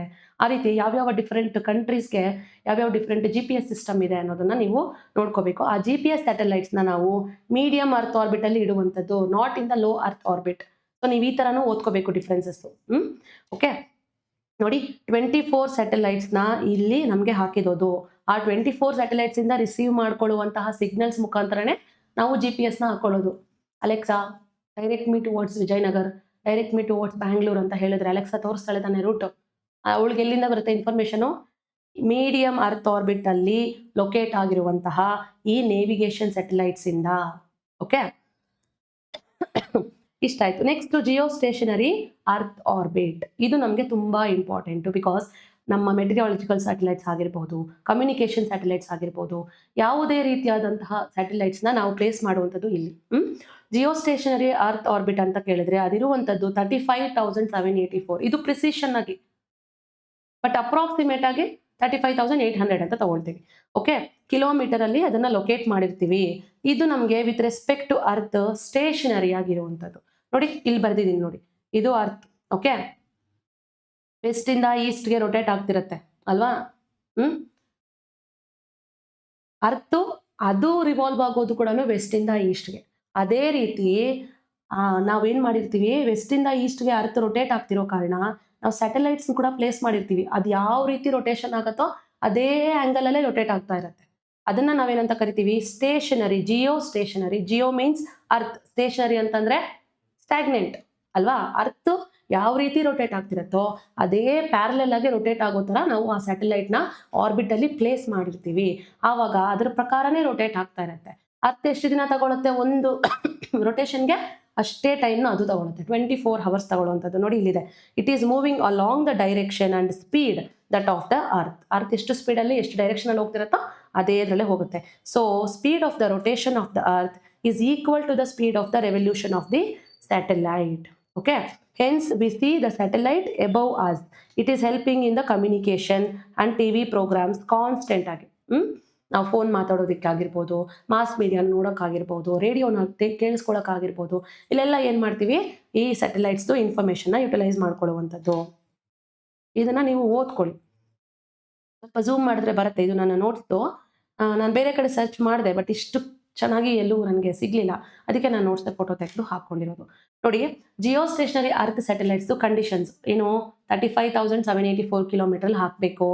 ನಮಗೆ ವರ್ಟಿಕಲಿ ಎಬವ್ ದ ಈಕ್ವೇಟರ್, ನೋಡಿ ಈಕ್ವೇಟರು ಇಲ್ಲಿದೆ ಅಂತ ಕೇಳಿದ್ರೆ ವರ್ಟಿಕಲಿ ಎಬವ್ ದ ಈಕ್ವೇಟರ್ ಹಾಕಬೇಕು ನಾವು. ಸೊ ಅದು ಕೂಡ ಹಿಂಗೇ ರೊಟೇಟ್ ಆಗೋ ಥರ ನಾವು ಪ್ಲೇಸ್ ಮಾಡಬೇಕು ಆ ಸ್ಯಾಟಲೈಟ್ನ. Okay, satellite also should revolve west to east. Earth west to east ಯಾವ ರೀತಿ ರೊಟೇಟ್ ಆಗುತ್ತೋ ಸಿಮಿಲರ್ಲಿ ಸ್ಯಾಟಲೈಟ್ ಅನ್ನೋದು ರಿವಾಲ್ವ್ ಆಗಬೇಕಾಗಿರುವಂಥದ್ದು ವೆಸ್ಟ್ ಟು ಈಸ್ಟೇ, as that of the earth. ಕಮ್ಯುನಿಕೇಷನ್ಗೆ ಯೂಸ್ ಮಾಡ್ತೀವಿ. ಇನ್ನೊಂದೇನು ಅಂತ ಕೇಳಿದ್ರೆ ಜಿಯೋ ಸಿಂಕ್ರನಸ್ ಆರ್ಬಿಟ್ ಅಂತ ಬರುತ್ತೆ. Geostationary orbit is different, geosynchronous orbit is different, geostationary transfer orbit is different. 3 different ಆರ್ಬಿಟ್ಸ್ನ ನೀವು ಕಲ್ತ್ಕೋಬೇಕು. ಓಕೆ, ನೋಡಿ ಜಿಯೋ ಸಿಂಕ್ರನಸ್ ಆರ್ಬಿಟ್ ಅಂತ ಕೇಳಿದ್ರೆ ಅದನ್ನು ಕೂಡ 35,800 ಕಿಲೋಮೀಟರ್ಸಲ್ಲೇ ನಾವು ಪ್ಲೇಸ್ ಮಾಡುವಂಥದ್ದು. ಇದು 24 ಅವರ್ಸ್ಗೆ ಮಾಡುವಂಥದ್ದು, ಆದರೆ ಅಟ್ ಅ ಪರ್ಟಿಕ್ಯುಲರ್ ಆ್ಯಂಗಲ್. ಈಗ ನೋಡಿ, ಜಿಯೋ ಸ್ಟೇಷನರಿ ಆರ್ಬಿಟು ಇದು ಈಕ್ವೇಟರ್ ಅಂದರೆ ಯಾವ ರೀತಿ ಟ್ರಾನ್ಸ್ಮಿಟ್ ಮಾಡುತ್ತೆ, ಅದು ಈ ರೀತಿ ಹೋಗುತ್ತೆ ಅಲ್ವಾ. ಯಾವುದು ಎಕ್ಸಾಕ್ಟ್ಲಿ ಪ್ಯಾರಲೆಲ್ ಟು ಈಕ್ವೇಟರ್, ಅದು ನಮಗೆ ರಿವಾಲ್ವ್ ಮಾಡುವಂಥದ್ದು. ಆದರೆ ಜಿಯೋ ಸಿಂಕ್ರನಸ್ ಆರ್ಬಿಟ್ ಏನು ಮಾಡುತ್ತೆ, ಒಂದು ಪರ್ಟಿಕ್ಯುಲರ್ ಆ್ಯಂಗಲ್ ಈ ಥರ ಇದೇ ಆ್ಯಂಗಲಲ್ಲೇ ಹೋಗ್ತಾ ಇರುತ್ತೆ. ಇದು ಯಾವ ರೀತಿ ಕಾಣಿಸುತ್ತೆ ಅಂದರೆ ನಮಗೆ, ನಾವು ಇಲ್ಲಿಂದ ನೋಡಿದ್ರೆ ಇವತ್ತು 8 ಗಂಟೆಗೆ ನೈಟ್ ಆಗಿ ಬೆಳಗ್ಗೆ ಆಗಲಿ 8 ಗಂಟೆಗೆ ಈ ಲ್ಯಾಟಿಟ್ಯೂಡಲ್ಲಿ ಈ ಸ್ಯಾಟಲೈಟ್ ಕಾಣಿಸಿದೆ ಅಂತ ಕೇಳಿದ್ರೆ 8 o'clock, ಇವಾಗ 8 PM ಅಂತ ಇಟ್ಕೊಳ್ಳೋಣ. 8 PM ಅಲ್ಲಿ ಯಾವುದೋ ಒಂದು ಲ್ಯಾಟಿಟ್ಯೂಡ್ 130 ಡಿಗ್ರಿ ಈಸ್ಟ್ ಲ್ಯಾಟಿಟ್ಯೂಡ್ ಅಂತ ಇಟ್ಕೊಳ್ಳೋಣ, ಮತ್ತು 67 ಡಿಗ್ರಿ ನಾರ್ತ್ ಲ್ಯಾಟಿಟ್ಯೂಡ್ ಅಂತ ಇಟ್ಕೊಳ್ಳೋಣ. ಅಲ್ಲಿ ಕಾಣಿಸಿದೆ ಇವತ್ತಿಗೆ ಅಂದರೆ ಪ್ರತಿ ದಿನಾನೂ ಅದೇ ಲ್ಯಾಟಿಟ್ಯೂಡಲ್ಲೇ ಅದೇ ಟೈಮಲ್ಲೇ ಕಾಣಿಸುತ್ತೆ. That is called synchronous. Daily ಅದೇ ಲ್ಯಾಟಿಟ್ಯೂಡ್ಗೆ ಅದೇ ಲಾಂಜಿಟ್ಯೂಡ್ಗೆ ಅದೇ ಟೈಮ್ಗೆ ಅಲ್ಲಿಗೆ ಬರುತ್ತೆ. ಅದನ್ನು ನಾವೇನಂತ ಕರಿತೀವಿ, ಜಿಯೋ ಸಿಂಕ್ರನಸ್ ಆರ್ಬಿಟ್ ಅಂತ ಕರಿತೀವಿ. ಬಿಕಾಸ್ ಅದು ಪ್ಲೇಸ್ ಮಾಡಿರುವಂಥದ್ದು ಆ ಆರ್ಬಿಟಲ್ಲಿ. ಓಕೆ, ನೋಡಿ, time taken 24 hours. It is also same as geo, but rotates at an angle. ಯಾವ ಆ್ಯಂಗಲ್ 15 ಡಿಗ್ರಿ ಇರ್ಬೋದು, 30 ಡಿಗ್ರಿ ಇರ್ಬೋದು, depending on upon our need. ಅದ್ರ ಬೇಸಿಸ್ ಮೇಲೆ ನಾವು ಆ ಸ್ಯಾಟಲೈಟ್ನ ಪ್ಲೇಸ್ ಮಾಡುವಂಥದ್ದು. ಓಕೆ, ನೆಕ್ಸ್ಟ್ ಬಂದರೆ ಜಿಯೋ ಸ್ಟೇಷನರಿ ಟ್ರಾನ್ಸ್ಫರ್ ಆರ್ಬಿಟ್ ಅಂತ ಕರಿತೀವಿ. ನೋಡಿ, ಜಿಯೋ ಸ್ಟೇಷನರಿ ಟ್ರಾನ್ಸ್ಫರ್ ಆರ್ಬಿಟ್ ಅಂತ ಕೇಳಿದ್ರೆ ಅದು ಕೂಡ ಎಲಿಪ್ಟಿಕಲ್ ಆರ್ಬಿಟಲ್ ಹೋಗುವಂಥದ್ದು. ನೋಡಿ, ಇಲ್ಲಿ ಬರ್ತಿದ್ದೀನಿ, ಅಪೋಜಿ, ಪೆರಿಜಿ, ಇವೆಲ್ಲಾನು ಬೂಸ್ಟರ್ ರಾಕೆಟ್ಸ್ಗೆ ಯೂಸ್ ಮಾಡುವಂಥದ್ದು. ಚಂದ್ರಯಾನಲ್ಲಿ ಯಾರು ಚಂದ್ರಯಾನ್ 3 ಮೂವಿ ನೋಡಿದ್ದೀರಾ? ಚಂದ್ರಯಾನ್ 2ನೋ 3ನೋ, ನಿತ್ಯಾ ಮೆನನ್ನೋ, ವಿದ್ಯಾಬಲನ್ ಎಲ್ಲರೂ ಇದ್ದಾರೆ. ವಿದ್ಯಾಬಲನು ಪೂರಿ ಮಾಡ್ತಿರ್ತಾಳೆ ಮನೆಯಲ್ಲಿ.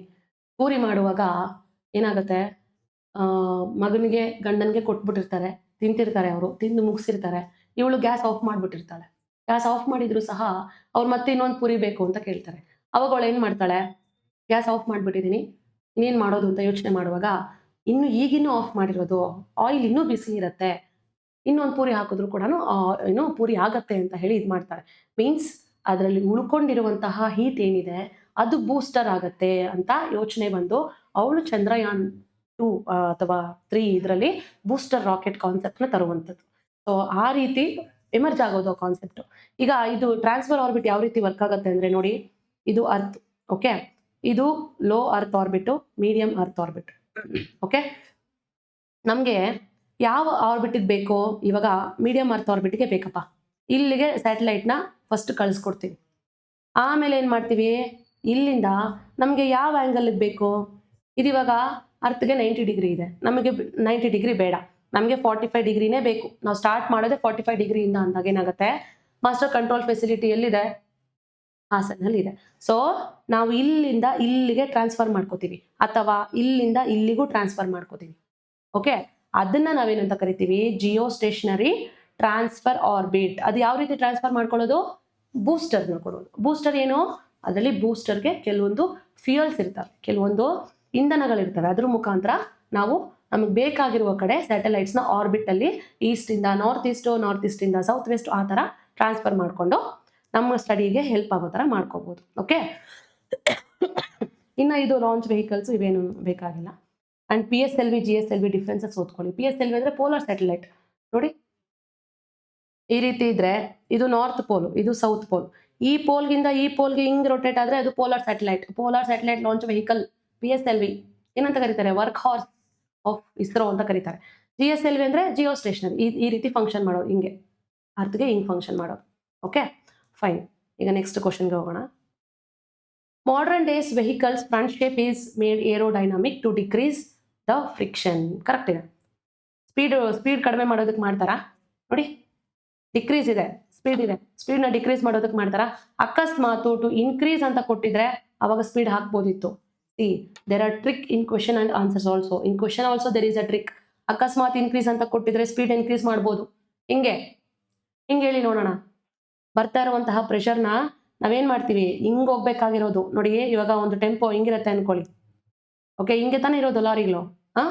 ಈಗ ಅಕಸ್ಮಾತ್ ಅದನ್ನು ಬಾನೆಟ್ ಮುಂದೆ ಕಾರ್ಗೆ ಬಾನೆಟ್ ಥರ ಮಾಡಿಬಿಟ್ಟಿದ್ದೀವಿ ಅಂತ ಕೇಳಿದ್ರೆ ನಮ್ಗೆ ಇಲ್ಲಿ ಪ್ರೆಷರ್ ಜಾಸ್ತಿ ಬರುತ್ತಾ, ಇಲ್ಲಿ ಪ್ರೆಷರ್ ಜಾಸ್ತಿ ಬರುತ್ತಾ? ಏರೋಪ್ಲೇನ್ನ ಇನ್ವೆಂಟ್ ಮಾಡಿದ್ಯಾರು? Wright brothers. ಅವ್ರು ಯಾವ ಕಾನ್ಸೆಪ್ಟ್ ತಂದ್ರು?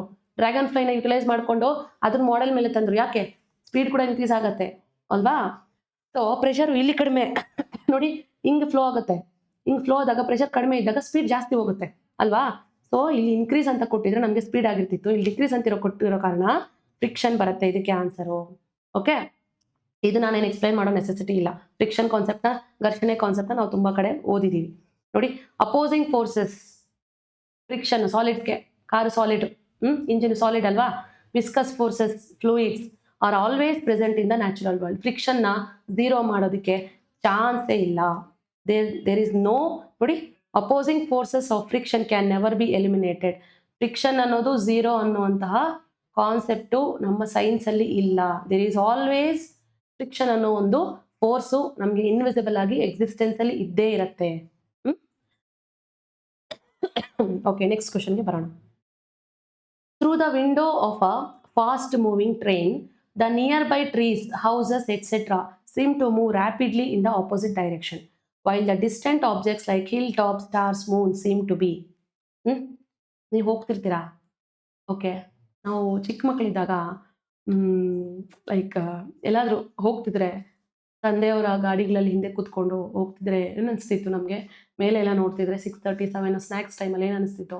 ಓ ಚಂದ್ರ ನನ್ನನ್ನೇ ಫಾಲೋ ಮಾಡ್ತಿದ್ದಾನೆ, ನಿಧಾನವಾಗಿ ನನ್ನ ಹಿಂದೆ ಬರ್ತಾ ಇದ್ದಾನೆ, ನಾನು ಮುಂದೆ ಬರ್ತಿದ್ದಾನೆ ಅನ್ನೋ ಫೀಲ್ ಆಗಿರ್ತಿತ್ತು ಅಲ್ವಾ?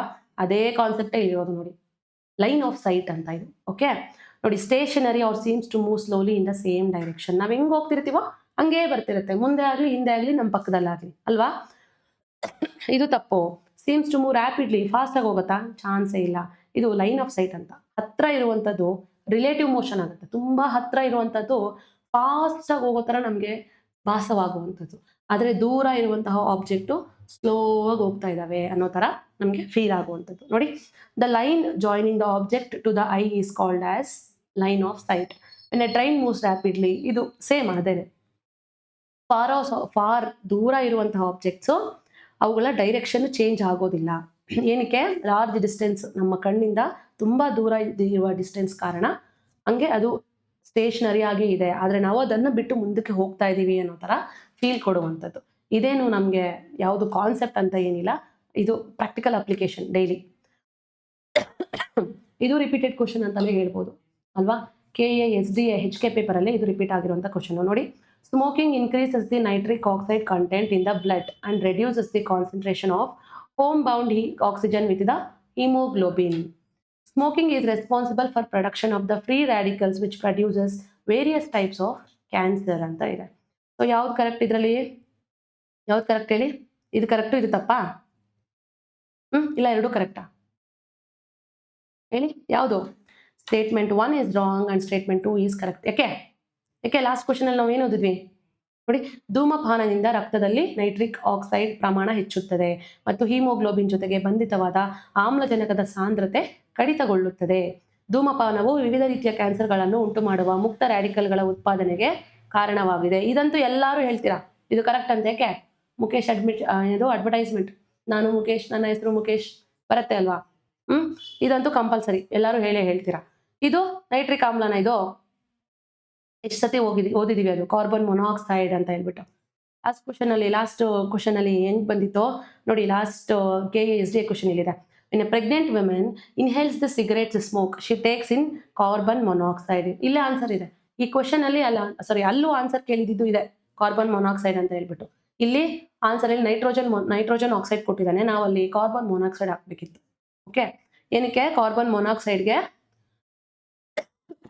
ಹಿಮೋಗ್ಲೋಬಿನ್ ಅಂದ್ರೆ ಜಾಸ್ತಿ ಇಷ್ಟ. ಹಿಮೋಗ್ಲೋಬಿನ್ಗೆ ಕಾರ್ಬನ್ ಮೊನಾಕ್ಸೈಡ್ ಅಂತಂದ್ರೆ ಜಾಸ್ತಿ ಇಷ್ಟ than compared to oxygen.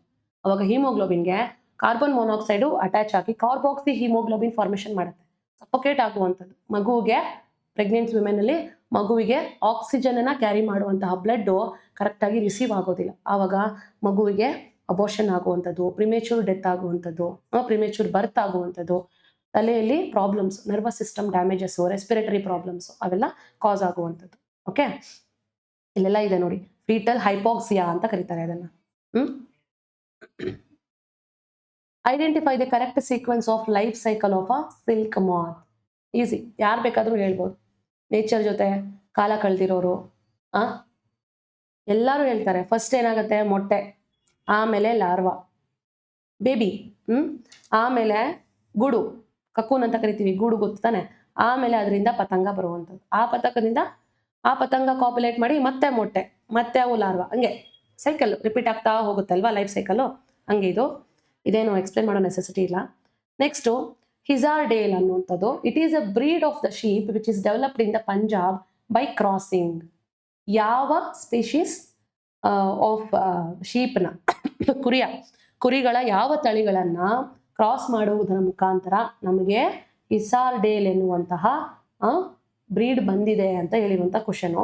And ನಾನು ಇಲ್ಲೊಂದು ಹೇಳಕ್ಕೆ ಇಷ್ಟಪಡ್ತೀನಿ, ಏನು ಗೊತ್ತಾ, ನಮಗೆ ಒಂದು ಕ್ವಶನ್ ನೋಡಿದ್ವಿ, ಆರ್ಟಿಫಿಷಿಯಲ್ ಇನ್ಸೆಮಿನೇಷನ್ ಅಂತ ಒಂದು ಕ್ವಶನ್ ನೋಡಿದ್ವಿ, ಹೇಳಿದ್ದೆ ತಾನೇ ನಾನು, ಯಾವುದು ಗ್ರೂಪ್ ಎಲಿ. ಅದಾದಮೇಲೆ ನೆಕ್ಸ್ಟು ನಿನ್ನೆ ಕ್ವಶನಲ್ಲಿ ಮಲ್ಟಿಪಲ್ ಓವಿಲೇಷನ್ ಎಂಬ್ರಯೋ ಟ್ರಾನ್ಸ್ಫರ್ ಟೆಕ್ನಾಲಜಿ ಅಂತ ನೋಡಿದ್ವಿ, ಅದು ಅನಿಮಲ್ ಹಸ್ಬೆಂಡ್ರಿಲೇ, ಇದು ಅನಿಮಲ್ ಹಸ್ಬೆಂಡ್ರಿಲೇ ಬಂತು ನೋಡಿ. ಇವಾಗ ಇದು ಕೂಡ ಅನಿಮಲ್ ಹಸ್ಬೆಂಡ್ರಿಲೇ ಬಂದಿದೆ. ಅಂದರೆ 3 continuous questions from animal husbandry ಬರ್ತಾ ಇದೆ ಅಂತ ಅಂದಾಗ ನೀವೇನು ಮಾಡಬೇಕು, ಅನಿಮಲ್ ಹಸ್ಬೆಂಡ್ರಿ ರಿಲೇಟೆಡು ಇದಕ್ಕೆ ಆನ್ಸರ್ ಬಂದು ನೋಡಿ, Bikaneri ewes and merino rams, ಇದು ಗಂಡು ಇದು ಹೆಣ್ಣು. ಓಕೆ, ಇವೆರಡನ್ನು ಕ್ರಾಸ್ ಮಾಡಿ ಹಿಸಾರ್ಡೇಲ್ ಅನ್ನುವಂತಹ ಒಂದು ತಳಿಯನ್ನ ಕುರಿನ ಡೆವಲಪ್ ಮಾಡಿರುವಂಥದ್ದು ನೋಡಿ. ನೀವೇನು ಮಾಡಬೇಕು, 12th ಸ್ಟ್ಯಾಂಡರ್ಡ್ NCERTಲಿ strategies for enhancement in the food production ಅನ್ನೋ ಒಂದು ಚಾಪ್ಟರ್ ಇದೆ, ಅದು ಅನಿಮಲ್ ಹಸ್ಬೆಂಡ್ರಿಗೆ ರಿಲೇಟೆಡ್ ಆಗಿರುವಂತಹ ಒಂದು ಚಾಪ್ಟರ್. ಅದರಲ್ಲಿ ಅನಿಮಲ್ ಹಸ್ಬೆಂಡ್ರಿದು ಅನಿಮಲ್ಸ್ ಇದೆ, ಪೌಲ್ಟ್ರಿದು ಇದೆ, ಮತ್ತೆ ರೋಸಿ ಕೌ ಹೇಳ್ದೆ ಅಲ್ವಾ ನಾನು, ಕೌ ರೋಸಿ ಆಲ್ಫಾ ಲ್ಯಾಕ್ಟಾಲ್ಬುಮಿನ್ ಇಂದ ಎನ್ರಿಚ್ ಮಾಡಿರುವಂತಹ ಮಿಲ್ಕ್ ಇದರಲ್ಲಿ ಇದೆ ಅಂತ ನೋಡಿ, ಅದು ಅನಿಮಲ್ ಹಸ್ಬೆಂಡ್ರಿಲೇ ಕಾನ್ಸೆಪ್ಟ್ ಬರುತ್ತೆ. ಸೊ ಆ ಚಾಪ್ಟರ್ನ ನೀವು ಓದ್ಕೋಬೇಕು. ಆ ಚಾಪ್ಟರ್ ನೀವು ಓದ್ಕೊಂಡ್ರೆ ಅನಿಮಲ್ ಹಸ್ಬೆಂಡ್ರಿ ಕಾನ್ಸೆಪ್ಟ್ ಅಲ್ಲಿ ಯಾವುದೇ ಕ್ವಶನ್ ಬಂದರೂ ಸಹ you can definitely crack it on a blindfold. ಕಣ್ಣು ಬಟ್ಟೆ ಸುತ್ತಿದ್ರು ಕೂಡ ನೀವು ಅನಿಮಲ್ ಹಸ್ಬೆಂಡ್ರಿ ಕ್ವಶನ್ನ ಸಾಲ್ವ್ ಮಾಡ್ಬೋದು, ಆ ಚಾಪ್ಟರ್ನ ನೀವು ಕರೆಕ್ಟಾಗಿ ಓದಿದ್ದೀರಾ ಅಂತಂದು. Okay, next consider the following statements about the nomenclature rules. ಯಾರು ಸೈನ್ಸ್ ಓದಿದ್ದೀರಾ, 10th ವರೆಗೂ ಎಲ್ಲರೂ ಸೈನ್ಸ್ ಓದಿರ್ತೀರಾ. It is not like 11th commerce ಓದ್ಬಿಟ್ವಿ, 11th ಆರ್ಟ್ಸ್ ಓದ್ಬಿಟ್ವಿ, ಇಲ್ಲ, ನಮಗೆ 8th 9th 10th ಅಲ್ಲೇ ಇದೆ ನಾಮನ್ಕ್ಲೇಚರ್. ಏನಿದು ಬೈನಾಮಿಯಲ್ ನಾಮನ್ಕ್ಲೇಚರ್ ಅಂತ ಕೇಳಿದ್ರೆ ಏನು, ಏನು ಬೈನಾಮಿಯಲ್ ನಾಮನ್ಕ್ಲೇಚರ್ ಅಂತ ಕೇಳಿದ್ರೆ, ಈಗ ನನ್ನ ಹೆಸರು ಚೈತ್ರ, ಆದರೆ ನಾನು ಯಾವುದು ಸ್ಪೀಶೀಸ್ ಯಾವುದು, ನಾನು ಹೋಮೋಸೆಪಿಯನ್ಸ್ ಸೆಪಿಯನ್ಸ್ ಅಲ್ವಾ, ಹೋಮೋಸೆಪಿಯನ್ಸ್ ಸೆಪಿಯನ್ಸ್ ಇದನ್ನೇ ಕೇಳಿರೋದು ಅವನು. ಇದರದ್ದು ಬೇಸಿಕ್ ಅವನು ಕೇಳಿರೋದು ನೋಡಿ. Biological name consist of 2 words, correct. Biological names ಅಲ್ಲಿ 2 words ಇರುತ್ತೆ. Okay, the first word refers to the genus name and second word refers to species name, correct. ಇದು ಜೀನಸ್ಸು, ಇದು ಸ್ಪೀಶೀಸು. ನಾನು ಇದಕ್ಕಿಂತ 3 ಕ್ಲಾಸ್ ಮುಂಚೆ ನಾನು ಹೇಳಿದ್ದೆ, ಯಾವುದು ಸೂಡೋಮೊನಾಸ್ ಪ್ಯೂಟಿಡಾ ಅಂತ ಒಂದು ಸ್ಪೀಶೀಸ್ ಬಂದಿತ್ತು, ಯಾವುದು ಬಯೋರೆಮಿಡಿಯೇಷನ್ ಪ್ರೊಸೆಸ್ಸಲ್ಲಿ. ಅವಾಗ ನಾನು ಹೇಳಿದ್ದೆ ಜೀನಸ್ ನೇಮ್ ಇದು, ನೀವು ಸ್ಪೀಶೀಸ್ ನೇಮ್ನ ನೆನ್ಪಿಟ್ಕೋಬೇಡಿ, ಜೀನಸ್ ನೇಮ್ ನೆನ್ಪಿಟ್ಕೊಳ್ಳಿ ಸಾಕು ಅಂತ ನಾನು ಹೇಳಿದ್ದೆ. ಅದನ್ನ ಕ್ಲಾಸ್ನ ನೋಡಿದರೆ ನಿಮಗೆ ಆರಾಮಾಗಿ ಕನ್ಕ್ಲೂಷನ್ ಬರ್ಬೋದು, ಬಿ ಅನ್ನೋದು ಕರೆಕ್ಟು ಅಂತ. ಸೊ ನಮಗೆ ಇಲ್ಲಿ ಇದನ್ನು ತೆಗಿಬೋದಿತ್ತು, ಅವಾಗ ಇದು ಇದು ಇದು 3 ಉಳ್ಕೋತಿತ್ತು. ಸೊ ಇದು ಬಯಾಲಜಿಕಲ್ ನೇಮ್ಸಲ್ಲಿ 2 ಬರುತ್ತೆ ಗ್ಯಾರಂಟಿ, ಅದು ಗೊತ್ತಿರುವಂಥದ್ದು. ಸೈಂಟಿಫಿಕ್ ನೇಮ್ಸಲ್ಲಿ 2 ಡಿಫ್ರೆಂಟ್ ವರ್ಡ್ಸ್ ಇರುತ್ತೆ ಅನ್ನೋದು ಗೊತ್ತಿತ್ತು. ಎ ಅಂಡ್ ಬಿ ಆರ್ ಕರೆಕ್ಟಾ? ನೋಡಿ next, genus name starts with a small letter and species name starts with the capital letter. ಇದು ತಪ್ಪು. ನೋಡಿ ಇಲ್ಲಿ ಜೀನಸ್ ನೇಮ್ ಕ್ಯಾಪಿಟಲ್ ಲೆಟರ್ ಇಂದ ಸ್ಟಾರ್ಟ್ ಆಗಬೇಕು, ಸ್ಪೀಶೀಸ್ ನೇಮ್ ಅನ್ನೋದು ಸ್ಮಾಲ್ ಲೆಟರ್ ಇಂದ ಸ್ಟಾರ್ಟ್ ಆಗಬೇಕು. And both the words in the biological name are printed in italics. ಇದು ಕರೆಕ್ಟ್, ಇಟಾಲಿಕ್ ಅಲ್ಲೇ ನಾವು ಬರೀಬೇಕು. ನೀವು ರಿಸರ್ಚ್ ಪೇಪರ್ಸ್ ನೋಡಿ, ಬಯಾಲಜಿ ರಿಲೇಟೆಡ್ ಯಾವುದೇ ಆಗಲಿ ಸ್ಪೀಶೀಸ್ ನೋಡಿ, ಓಕೆ, ಯಾವುದು ಇವಾಗ ಬ್ಯಾಸಿಲಸ್ ತುರೆಂಜೆನಿಸಿಸ್ ಅದು ಒಂದು ಬ್ಯಾಕ್ಟೀರಿಯಾ, ಬಿಟಿ ಕಾಟನ್ ಅಲ್ಲಿ ಇರುವಂತದಲ್ವಾ. ನೀವು ಬುಕ್ಸ್ ಅಲ್ಲಿ ನೋಡಿ ಬ್ಯಾಸಿಲಸ್ ತುರೆಂಜೆನಿಸಿಸ್ ಅನ್ನೋದನ್ನ ಇಟಾಲಿಕ್ಸ್ ಅಲ್ಲಿ ಬರೆದಿರ್ತಾರೆ. ಇಟಾಲಿಕ್ಸ್ ಅಲ್ಲಿ ಬರೆದು ಎರಡನ್ನು ಸೆಪರೇಟ್ ಆಗಿ ಅಂಡರ್ಲೈನ್ ಮಾಡಿರ್ತಾರೆ. ಅದು ಒಂದಿದೆ. ಈಗ ಇಟಾಲಿಕ್ಸ್ ಅಲ್ಲಿ ಬರೆದ ಮೇಲೆ ಎರಡನ್ನು ಸೆಪರೇಟ್ ಆಗಿ ಅಂಡರ್ಲೈನ್ ಮಾಡಬೇಕು. ಈ ಬೈನೋಮಿಯಲ್ ನಾಮನ್ಕ್ಲೇಚರ್ ನ ತಂದಿದ್ದು ಕ್ಯಾರೋಲಸ್ ಲೀನಿಯಸ್ ಅನ್ನುವಂತಹ ಒಬ್ಬ ಸೈಂಟಿಸ್ಟು. ಓಕೆ, ಇದೆಲ್ಲನೂ ನಾಮನ್ಕ್ಲೇಚರ್ ರೂಲ್ಸ್. ಇದು ಬೇಸಿಕ್ ಬಯಾಲಜಿಲಿ ನಮಗೆ ಬರುವಂತಹ, ಎಸ್ಪೆಷಲಿ ಬಾಟ್ನಿಲಿ ಬರುವಂತಹ ಬೇಸಿಕ್ ರೂಲ್. ಇದು ನಾವು ಆರಾಮಾಗಿ ಮಾಡ್ಬೋದು. ಈಗ ಕೆಲವೊಂದು ವೆಸ್ಟರ್ನ್ ಘಾಟ್ಸ್ ಅಲ್ಲಿ ಒಂದು ಕಪ್ಪೆ ಕಾಣಿಸ್ತು ಅಂತ ಮ್ಯಾಗ್ಝಿನ್ಸ್ ಅಲ್ಲೆಲ್ಲ ಕೊಟ್ಟಿರ್ತಾರೆ. ಒಂದು ಕಪ್ಪೆ ಆಗಿರ್ಬೋದು, ಒಂದು ಸ್ಪೈಡರ್ ಆಗಿರ್ಬೋದು. ಇದನ್ನ ಈ ಸೈಂಟಿಸ್ಟ್ಗೆ ನೆನಪಿನಾರ್ಥವಾಗಿ ನಾವು ಆ ಸೈಂಟಿಸ್ಟ್ ಹೆಸರ ಮೇಲೆ ಅದನ್ನ ನೇಮ್ ಮಾಡಿದೀವಿ ಅಂತ ಹೇಳ್ತಾರೆ. ಅದ್ರಲ್ಲಿ ಏನ್ ಹೇಳಿರ್ತಾರೆ ಹೇಳಿ, ಸೈಂಟಿಫಿಕ್ ನೇಮ್ ಬರ್ದಿರ್ತಾರೆ, 2 ವರ್ಡ್ಸ್ ಇರುತ್ತೆ. ನೀವು ನ್ಯೂಸ್ ಪೇಪರ್ ಓದಿದ್ರೆ, ಅಕಸ್ಮಾತ್ ಮ್ಯಾಗ್ಝಿನ್ಸ್ ಓದಿದ್ರೆ ಈ ಕ್ವಶನ್ ಆರಾಮಾಗಿ ನೀವು ಕ್ರ್ಯಾಕ್ ಮಾಡ್ಬೋದಿತ್ತು. ಏನು, ಎರಡು ವರ್ಡ್ಸ್ ಇರುತ್ತೆ, ಅದನ್ನ ಇಟಾಲಿಕಲ್ ಬರ್ದಿರ್ತಾರೆ, ಸೆಪರೇಟ್ ಆಗಿ ಅಂಡರ್ಲೈನ್ ಮಾಡಿರ್ತಾರೆ. First the genus name capital ಇಂದ ಸ್ಟಾರ್ಟ್ ಆಗುತ್ತೆ, ಸ್ಪೀಶೀಸ್ ನೇಮು ಸ್ಮಾಲ್ ಲೆಟರ್ ಇಂದ ಸ್ಟಾರ್ಟ್ ಆಗುತ್ತೆ ಅಲ್ವಾ. ಅದಕ್ಕೆ ನೆಕ್ಸ್ಟ್ಗೆ ಹೆಲ್ಪ್ ಆಗ್ಬೋದು ಅಂತ ನಾನು ಇದನ್ನ ಹಾಕಿದ್ದೀನಿ. ಇದು 5 ಕಿಂಗ್ಡಮ್ ಕ್ಲಾಸಿಫಿಕೇಶನ್. ಓಕೆ, ಅಂದ್ರೆ ಕ್ಲಾಸಿಫಿಕೇಶನ್ ಅನ್ನ ಮಾಡಿರುವಂತಹ ಡಿಫ್ರೆಂಟ್ ಇದು ಯಾರು, ವಿಟೇಕರ್, RH ವಿಟೇಕರ್ ಅನ್ನೋರು ಕ್ಲಾಸಿಫಿಕೇಶನ್ ಮಾಡುವಂಥದ್ದು. ಅದರಲ್ಲಿ ಯಾವ ರೀತಿ ಆರ್ಗ್ಯಾನಿಸಮ್ಸ್ನ ಡಿಫ್ರೆಂಟ್ ಇದರಲ್ಲಿ ಏನದು ಸ್ಟೇಜಸ್ ಅಲ್ಲಿ ಕೂರಿಸಿದ್ರು ಅಂತ ನೋಡಿ. ಫಸ್ಟ್ ಕಿಂಗ್ಡಮ್ ಬರುತ್ತೆ, ಅದಾದ್ಮೇಲೆ ಫೈಲಮ್, ಅದರ ಅಂಡರಲ್ಲಿ ಕ್ಲಾಸ್ ಬರುತ್ತೆ, ಅದರ ಅಂಡರಲ್ಲಿ ಆರ್ಡರ್, ಅದರ ಅಂಡರಲ್ಲಿ ಫ್ಯಾಮಿಲಿ, ಅದರ ಅಂಡರಲ್ಲಿ ಜೀನಸ್ಸು, ಸ್ಪೀಶೀಸು, ಅದರ ಅಂಡರಲ್ಲಿ ಸ್ಪೀಶೀಸ್ ಬರುವಂಥದ್ದು. ಜೀನಸ್ ಆದ್ಮೇಲೆ ನಮ್ದು homo species, genus, species sapiens. Okay, kingdom mammalia, ಹಂಗೆ ಫೈಲಮ್ಮು ಅವನ್ನೆಲ್ಲ ನೀವು ಓದ್ಕೋತಾ ಹೋಗ್ಬೇಕು. ಕೇಳ್ತಾರೆ ಇದನ್ನ ಆರ್ಡರ್ ಆಗು ಕೇಳ್ತಾರೆ. ಅಕಸ್ಮಾತ್ ಒಂದು ಬ್ಯಾಕ್ಟೀರಿಯಾ ಅಂತ ಕೊಟ್ಬಿಟ್ಟು ಅದು ಯಾವ ಕಿಂಗ್ಡಮ್ಗೆ ಸೇರುತ್ತೆ, ಯಾವ ಫೈಲಮ್ಗೆ ಸೇರುತ್ತೆ, ಯಾವ ಫ್ಯಾಮಿಲಿಗೆ ಸೇರುತ್ತೆ ಅಂತ ಕೇಳ್ತಾನೆ. ಆರ್ಡರ್ ಕ್ಲಾಸ್ ಎಲ್ಲ ಕೇಳಲ್ಲ, ಬಿಕಾಸ್ ದಟ್ ಇಸ್ ಡೆಪ್ತ್, ಅದು ಬಯಾಲಜಿ ಬಾಟ್ನಿ ಸ್ಟೂಡೆಂಟ್ಸ್ಗೆ. ಬಟ್ ಫ್ಯಾಮಿಲಿ ಕೇಳ್ಬೋದು, ಸ್ಪೀಶೀಸು ಅಥವಾ ಜೀನಸ್ ಕೇಳ್ಬೋದು. ಬಟ್ ಮೆಜಾರಿಟಿ ಕಿಂಗ್ಡಮ್ಮೇ ಕೇಳುವಂಥದ್ದು, ಕಿಂಗ್ಡಮ್ ಅಥವಾ ಫೈಲಮ್ ಜಾಸ್ತಿ ಇದನ್ನೇ ಕೇಳುವಂಥದ್ದು. ಡಿಫ್ರೆಂಟ್ ಕಿಂಗ್ಡಮ್ಸ್ ಅಲ್ಲಿ, ಕಿಂಗ್ಡಮ್ ಮುಂದೆ ಡಿಫ್ರೆಂಟ್ ಫೈಲಮ್ಸ್ನ ನೀವು ಓದ್ಕೋಬೇಕು. ಓಕೆ, ನೆಕ್ಸ್ಟು IUCN 2004 ಪ್ರಕಾರ ಇತ್ತೀಚೆಗೆ ಕಣ್ಮರೆಯಾದ ಪ್ರಾಣಿಗಳ ಪಟ್ಟಿ 1 ಮತ್ತು ಪಟ್ಟಿ 2. ಓಕೆ, ಇದು ಡೋಡೋ, ಕ್ವಾಗ, ಥೈಲಸಿನ್, ಸ್ಟೆಲರ್ ಸಮುದ್ರ ಹಸು ಮತ್ತು ಬಾಲಿ, ಕ್ಯಾಸ್ಪಿಯನ್ ಜಾವಾದ ಹುಲಿಗಳು. ಇದು ನಿಮಗೆ ನೀವು ಯಾವುದೇ ಓದ್ತೀರಿ, ಏನೇ ಓದ್ತೀರಿ, 12th ಸ್ಟ್ಯಾಂಡರ್ಡ್ದು NCERT ಬುಕ್ಕಲ್ಲಿ ಎಕಾಲಜಿಗೆ ಅಂದರೆ ಎನ್ವಿರಾನ್ಮೆಂಟಲ್ ಸೈನ್ಸ್ಗೆ ಒಂದೇ ಒಂದು ಚಾಪ್ಟರ್ ಇದೆ. ನೀವು ಅದನ್ನು ಕಂಪಲ್ಸರಿ ಓದಬೇಕು. ಅದರಿಂದಾನೇ ನಿಮ್ಗೆಲ್ಲ ಕ್ವಶನ್ಸು ಈ ಥರ ಕ್ವಶನ್ಸ್ ಬರ್ತಾ ಇರೋದು. ಎಲ್ಲೆಲ್ಲೋ ಓದ್ಕೊಳಕ್ಕೆ ಹೋಗ್ಬಿಡಿ. NCERTಲಿ ಎಕಾಲಜಿಲಿ ಓದಿ. ಅದು ನನ್ನ ಹತ್ರ ಇದೆ ನೋಟ್ಸು, ಬಟ್ ನಾನು ಇನ್ನೂ ಅಪ್ಲೋಡ್ ಮಾಡಿಲ್ಲ ಆ್ಯಪ್ಗೆ. ನೋಡ್ತೀನಿ, ಆದರೆ ಅಪ್ಲೋಡ್ ಮಾಡಿಕೊಡ್ತೀನಿ. ನೋಡಿ ಯಾವ ಕಾನ್ಸೆಪ್ಟಲ್ಲಿ ಬರುತ್ತೆ ಇದು ಅನ್ನೋದಾದರೆ, ಸ್ಪೀಶೀಸ್ ಏರಿಯಾ ರಿಲೇಷನ್ಶಿಪ್ಸ್ ಅಂತ. ಇದೇನಿದು, with in a region species richness is increased with increasing explore area but only a limit. ಈಗ ಸ್ಪೀಶೀಸ್ ರಿಚ್ನೆಸ್ಸು, ಸ್ಪೀಶೀಸ್ ಈವನ್ನೆಸ್ ಅಂತ ಎಲ್ಲ ಸ್ಟಡಿ ಮಾಡ್ತೀವಿ ನಾವು. ಆಲ್ಫಾ ಸ್ಪೀಶೀಸ್, ಬೀಟಾ ಸ್ಪೀಶೀಸ್ ಅಂತೆಲ್ಲ ಡೈವರ್ಸಿಟಿಲಿ, ಬಯೋಡೈವರ್ಸಿಟಿಲಿ alpha diversity, beta biodiversity, gamma diversity ಅಂತೆಲ್ಲ ಸ್ಟಡಿ ಮಾಡ್ತೀವಿ. ಅದರಲ್ಲಿ ಬರುವಂಥದ್ದು ಇದು ನೋಡಿ. ಈಗ ಒಂದು ರೀಜನಲ್ಲಿ ಒಂದು ರೀಜನು ಇನ್ನೂ ದೊಡ್ಡದಾಗ್ತಾ ಆದಂಗೆ ಏನಾಗ್ತದೆ, ಸ್ಪೀಶೀಸು ಬೆಳೀತಾ ಹೋಗ್ತವೆ. ಸ್ಪೀಶೀಸ್ ಕೂಡ ಇಲ್ಲಿಗೆ ಬರ್ತಾ ಹೋಗ್ತವೆ, ಈ ಏರಿಯಾನ ಆಕ್ಯುಪೈ ಮಾಡ್ತಾ ಹೋಗ್ತವೆ. ಈಗ ಗ್ರೇಟರ್ ಬೆಂಗಳೂರು ಅಥಾರಿಟಿ ಯಾವ ರೀತಿ ಬೆಂಗಳೂರನ್ನ ಜಾಸ್ತಿ ಮಾಡ್ತಾ ಇದ್ದಾರೋ, ಅದೇ ರೀತಿ ಪಾಪ್ಯುಲೇಷನ್ ಕೂಡ ಆ ಏರಿಯಾನ ಆಕ್ಯುಪೈ ಮಾಡ್ಕೊಳ್ತಾ ಹೋಗುತ್ತೆ. ಜನ ಜಾಸ್ತಿ ಬರ್ತಾನೆ ಇರ್ತಾರೆ ಅಲ್ವಾ. ಆದರೆ ಅದಕ್ಕೊಂದು ಲಿಮಿಟ್ ಇರಬೇಕು ಅಂತ ಹೇಳುವಂಥದ್ದೇ ಈ ಸ್ಪೀಶೀಸು ಏರಿಯಾ ರಿಲೇಷನ್ಶಿಪ್. ಓಕೆ, ನೋಡಿ, ಯಾವುದೇ ಒಂದು ಸ್ಟೇಬಲ್ ಕಮ್ಯುನಿಟಿ ಅನ್ನೋದು ತುಂಬ ವೇರಿಯೇಷನನ್ನು ತೋರಿಸ್ಬಾರ್ದು ಒಂದು ವರ್ಷದಿಂದ ಇನ್ನೊಂದು ವರ್ಷಕ್ಕೆ. ಇವತ್ತು ಈಗಿನ ಟೈಮಲ್ಲಿ 10% ಆಫ್ ದ ಸ್ಪೀಶೀಸ್ ಏನಾಗಿದೆ, ಎಕ್ಸ್ಪ್ಯಾಂಡ್ ಆಗಿದೆ. ಅದು ಗ್ರೋತಲ್ಲಿ ಆಗಿರ್ಬೋದು, ಬರ್ತಲ್ಲಿ ಆಗಿರ್ಬೋದು. ಎಕ್ಸ್ಪ್ಯಾಂಡ್ ಆಗಿದೆ ಅಂದರೆ ನೆಕ್ಸ್ಟ್ ಇಯರ್ಗೆ ಇನ್ನೊಂದು 2% 5%ವರೆಗೂ ಆ್ಯಡ್ ಮಾಡ್ಬೋದು. ನೆಕ್ಸ್ಟ್ ಇಯರ್ಗೆ 30% 40% ಆ್ಯಡ್ ಮಾಡಿಬಿಟ್ರೆ that is completely unstable population, ಜಾಸ್ತಿ ವರ್ಷ ಉಳಿಯೋದಿಲ್ಲ ಅದು, ಡಿಸ್ಟ್ರಾಯ್ ಆಗುವಂಥದಕ್ಕೆ ಮುನ್ಸೂಚನೆ ಅಂತ ಕರಿತೀವಿ. ನೋಡಿ, ಅದು ರೆಸಿಸ್ಟೆಂಟ್ ಆಗಾದರೂ ಇರಬೇಕು ಅಥವಾ ರೆಸಿಲಿಯಂಟ್ ಆಗಾದರೂ ಇರಬೇಕು ಟು ಅಕೇಶನಲ್ ಡಿಸ್ಟರ್ಬೆನ್ಸಸ್, ನ್ಯಾಚುರಲ್ ಅಥವಾ man made, and it must also be resistant to the invasion by the alien species.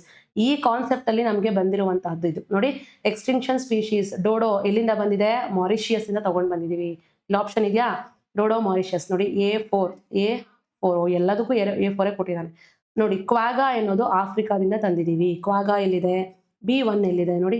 B1 2 ಇದೆಯಾ? ಈಗ ನೆಕ್ಸ್ಟ್ ಬರೋಣ. ನೆಕ್ಸ್ಟ್ ಥೈಲಸಿನ್ ಎನ್ನುವಂಥದ್ದು ಆಸ್ಟ್ರೇಲಿಯಾದಿಂದ ಬಂದಿದೆ. ಥೈಲಸಿನ್ ಆಸ್ಟ್ರೇಲಿಯಾ, ಇನ್ವೇಸಿವ್ ಸ್ಪೀಶೀಸ್ ಇದು. ಸಿ ಯಾವುದು? 2. 4th option is the correct option. Okay. Next stellar sea cow ಬಂದು ರಷ್ಯಾದಲ್ಲಿ. 3 ಸಬ್ ಸ್ಪೀಶೀಸ್ ಆಫ್ ಟೈಗರ್ ಯಾವುದು? Bali, Javan, Caspian. ಅವು ಸಿಗುವಂಥದ್ದು ಇಂಡೋನೇಷ್ಯಾ ದ್ವೀಪಗಳಲ್ಲಿ. ಓಕೆ. ಈ ರೀತಿ ನಾನು ನೀವು ಯಾವ ಚಾಪ್ಟರ್ಸ್ನ ಓದಬೇಕು NCERTs ಅಲ್ಲಿ ಅಂತ ಹೇಳಿದ್ದೀನಿ, ಆ ಚಾಪ್ಟರ್ಸ್ನ ಓದಿ ನೆಕ್ಸ್ಟ್ ನಿಮಗೆ ಖಂಡಿತ ಹೆಲ್ಪ್ ಆಗುತ್ತೆ. ಇಷ್ಟೇನಾ? ಇಷ್ಟೇ ಕ್ವಶನ್ಸ್ ಇರುವಂಥದ್ದು. ಟೋಟಲ್ ನಮಗೆ 14 ಕ್ವಶನ್ಸ್ ಇದ್ದಾವೆ ಸೈನ್ಸ್ದು ನಿನ್ನೆ ಪೇಪರಿಂದ. ಸೊ ನಿಮಗೆ ಆಲ್ಮೋಸ್ಟ್ ಎಲ್ಲನೂ ಕವರ್ ಮಾಡಿ ಕೊಟ್ಟಿದ್ದೀನಿ. And thank you so much. And next ಕ್ಲಾಸಸ್ಗೆ ನೆಕ್ಸ್ಟ್ ಎಕ್ಸಾಮ್, ಅಪ್ಕಮಿಂಗ್ ಎಕ್ಸಾಮ್ಸ್ಗೆ AO ಎಕ್ಸಾಮ್ಸ್ ಇದ್ದಾವೆ. ಅದಕ್ಕೆ HYT ಟಾಪಿಕ್ಸ್ನ ಹೇಳಿ ಅಂತ ಹೇಳ್ತಿದ್ರಿ. ಇದರಲ್ಲಿ ನಾನು ಏನು ಕಾನ್ಸೆಪ್ಟ್ಸು, ಏನು ಟಾಪಿಕ್ಸ್ ಕವರ್ ಮಾಡಿದ್ದೀನೋ ಅದೇ ನಿಮಗೆ HYT ಆಗುವಂಥದ್ದು. ಆ್ಯಂಡ್ ಎಲ್ಲ ಮುಗಿದ್ಮೇಲೆ ಲೈಕ್ ಇನ್ನೊಂದು ಹಾರ್ಡ್ಲಿ 10 ಡೇಸಲ್ಲಿ ನಿಮಗೆ ಆಲ್ಮೋಸ್ಟ್ ಎಲ್ಲ PYQs ಮುಗ್ದೋಗ್ಬಿಡುತ್ತೆ. ಅದಾದಮೇಲೆ ನಾನು ನಿಮಗೆ HYT ಟಾಪಿಕ್ಸ್ನ ಹೇಳ್ತೀನಿ, just to simplify your work ಅಷ್ಟೇ. ಇನ್ನೇನು ಅದರಲ್ಲೇನು ಇದಕ್ಕಿಂತ ಸ್ಪೆಷಲ್ ಆಗಿ ಬೇರೆ ಏನೂ ಇರೋದಿಲ್ಲ. ನಿಮ್ಮ ವರ್ಕ್ ಸ್ವಲ್ಪ ಸಿಂಪ್ಲಿಫೈ ಮಾಡೋದಕ್ಕೆ ಕಾನ್ಸೆಪ್ಟ್ಸ್ನ ಹೇಳ್ತೀನಿ. ನಿಮಗೆ ಟೈಮ್ ಇದ್ದರೆ ಸ್ವಲ್ಪ ಚೆನ್ನಾಗಿ ರಿಸರ್ಚ್ ಮಾಡಿ 360 ಡಿಗ್ರಿ ಆ್ಯಂಗಲಲ್ಲಿ ಅದನ್ನು ಕವರ್ ಮಾಡ್ಕೊಳ್ಳಿ. Okay. Thank you so much.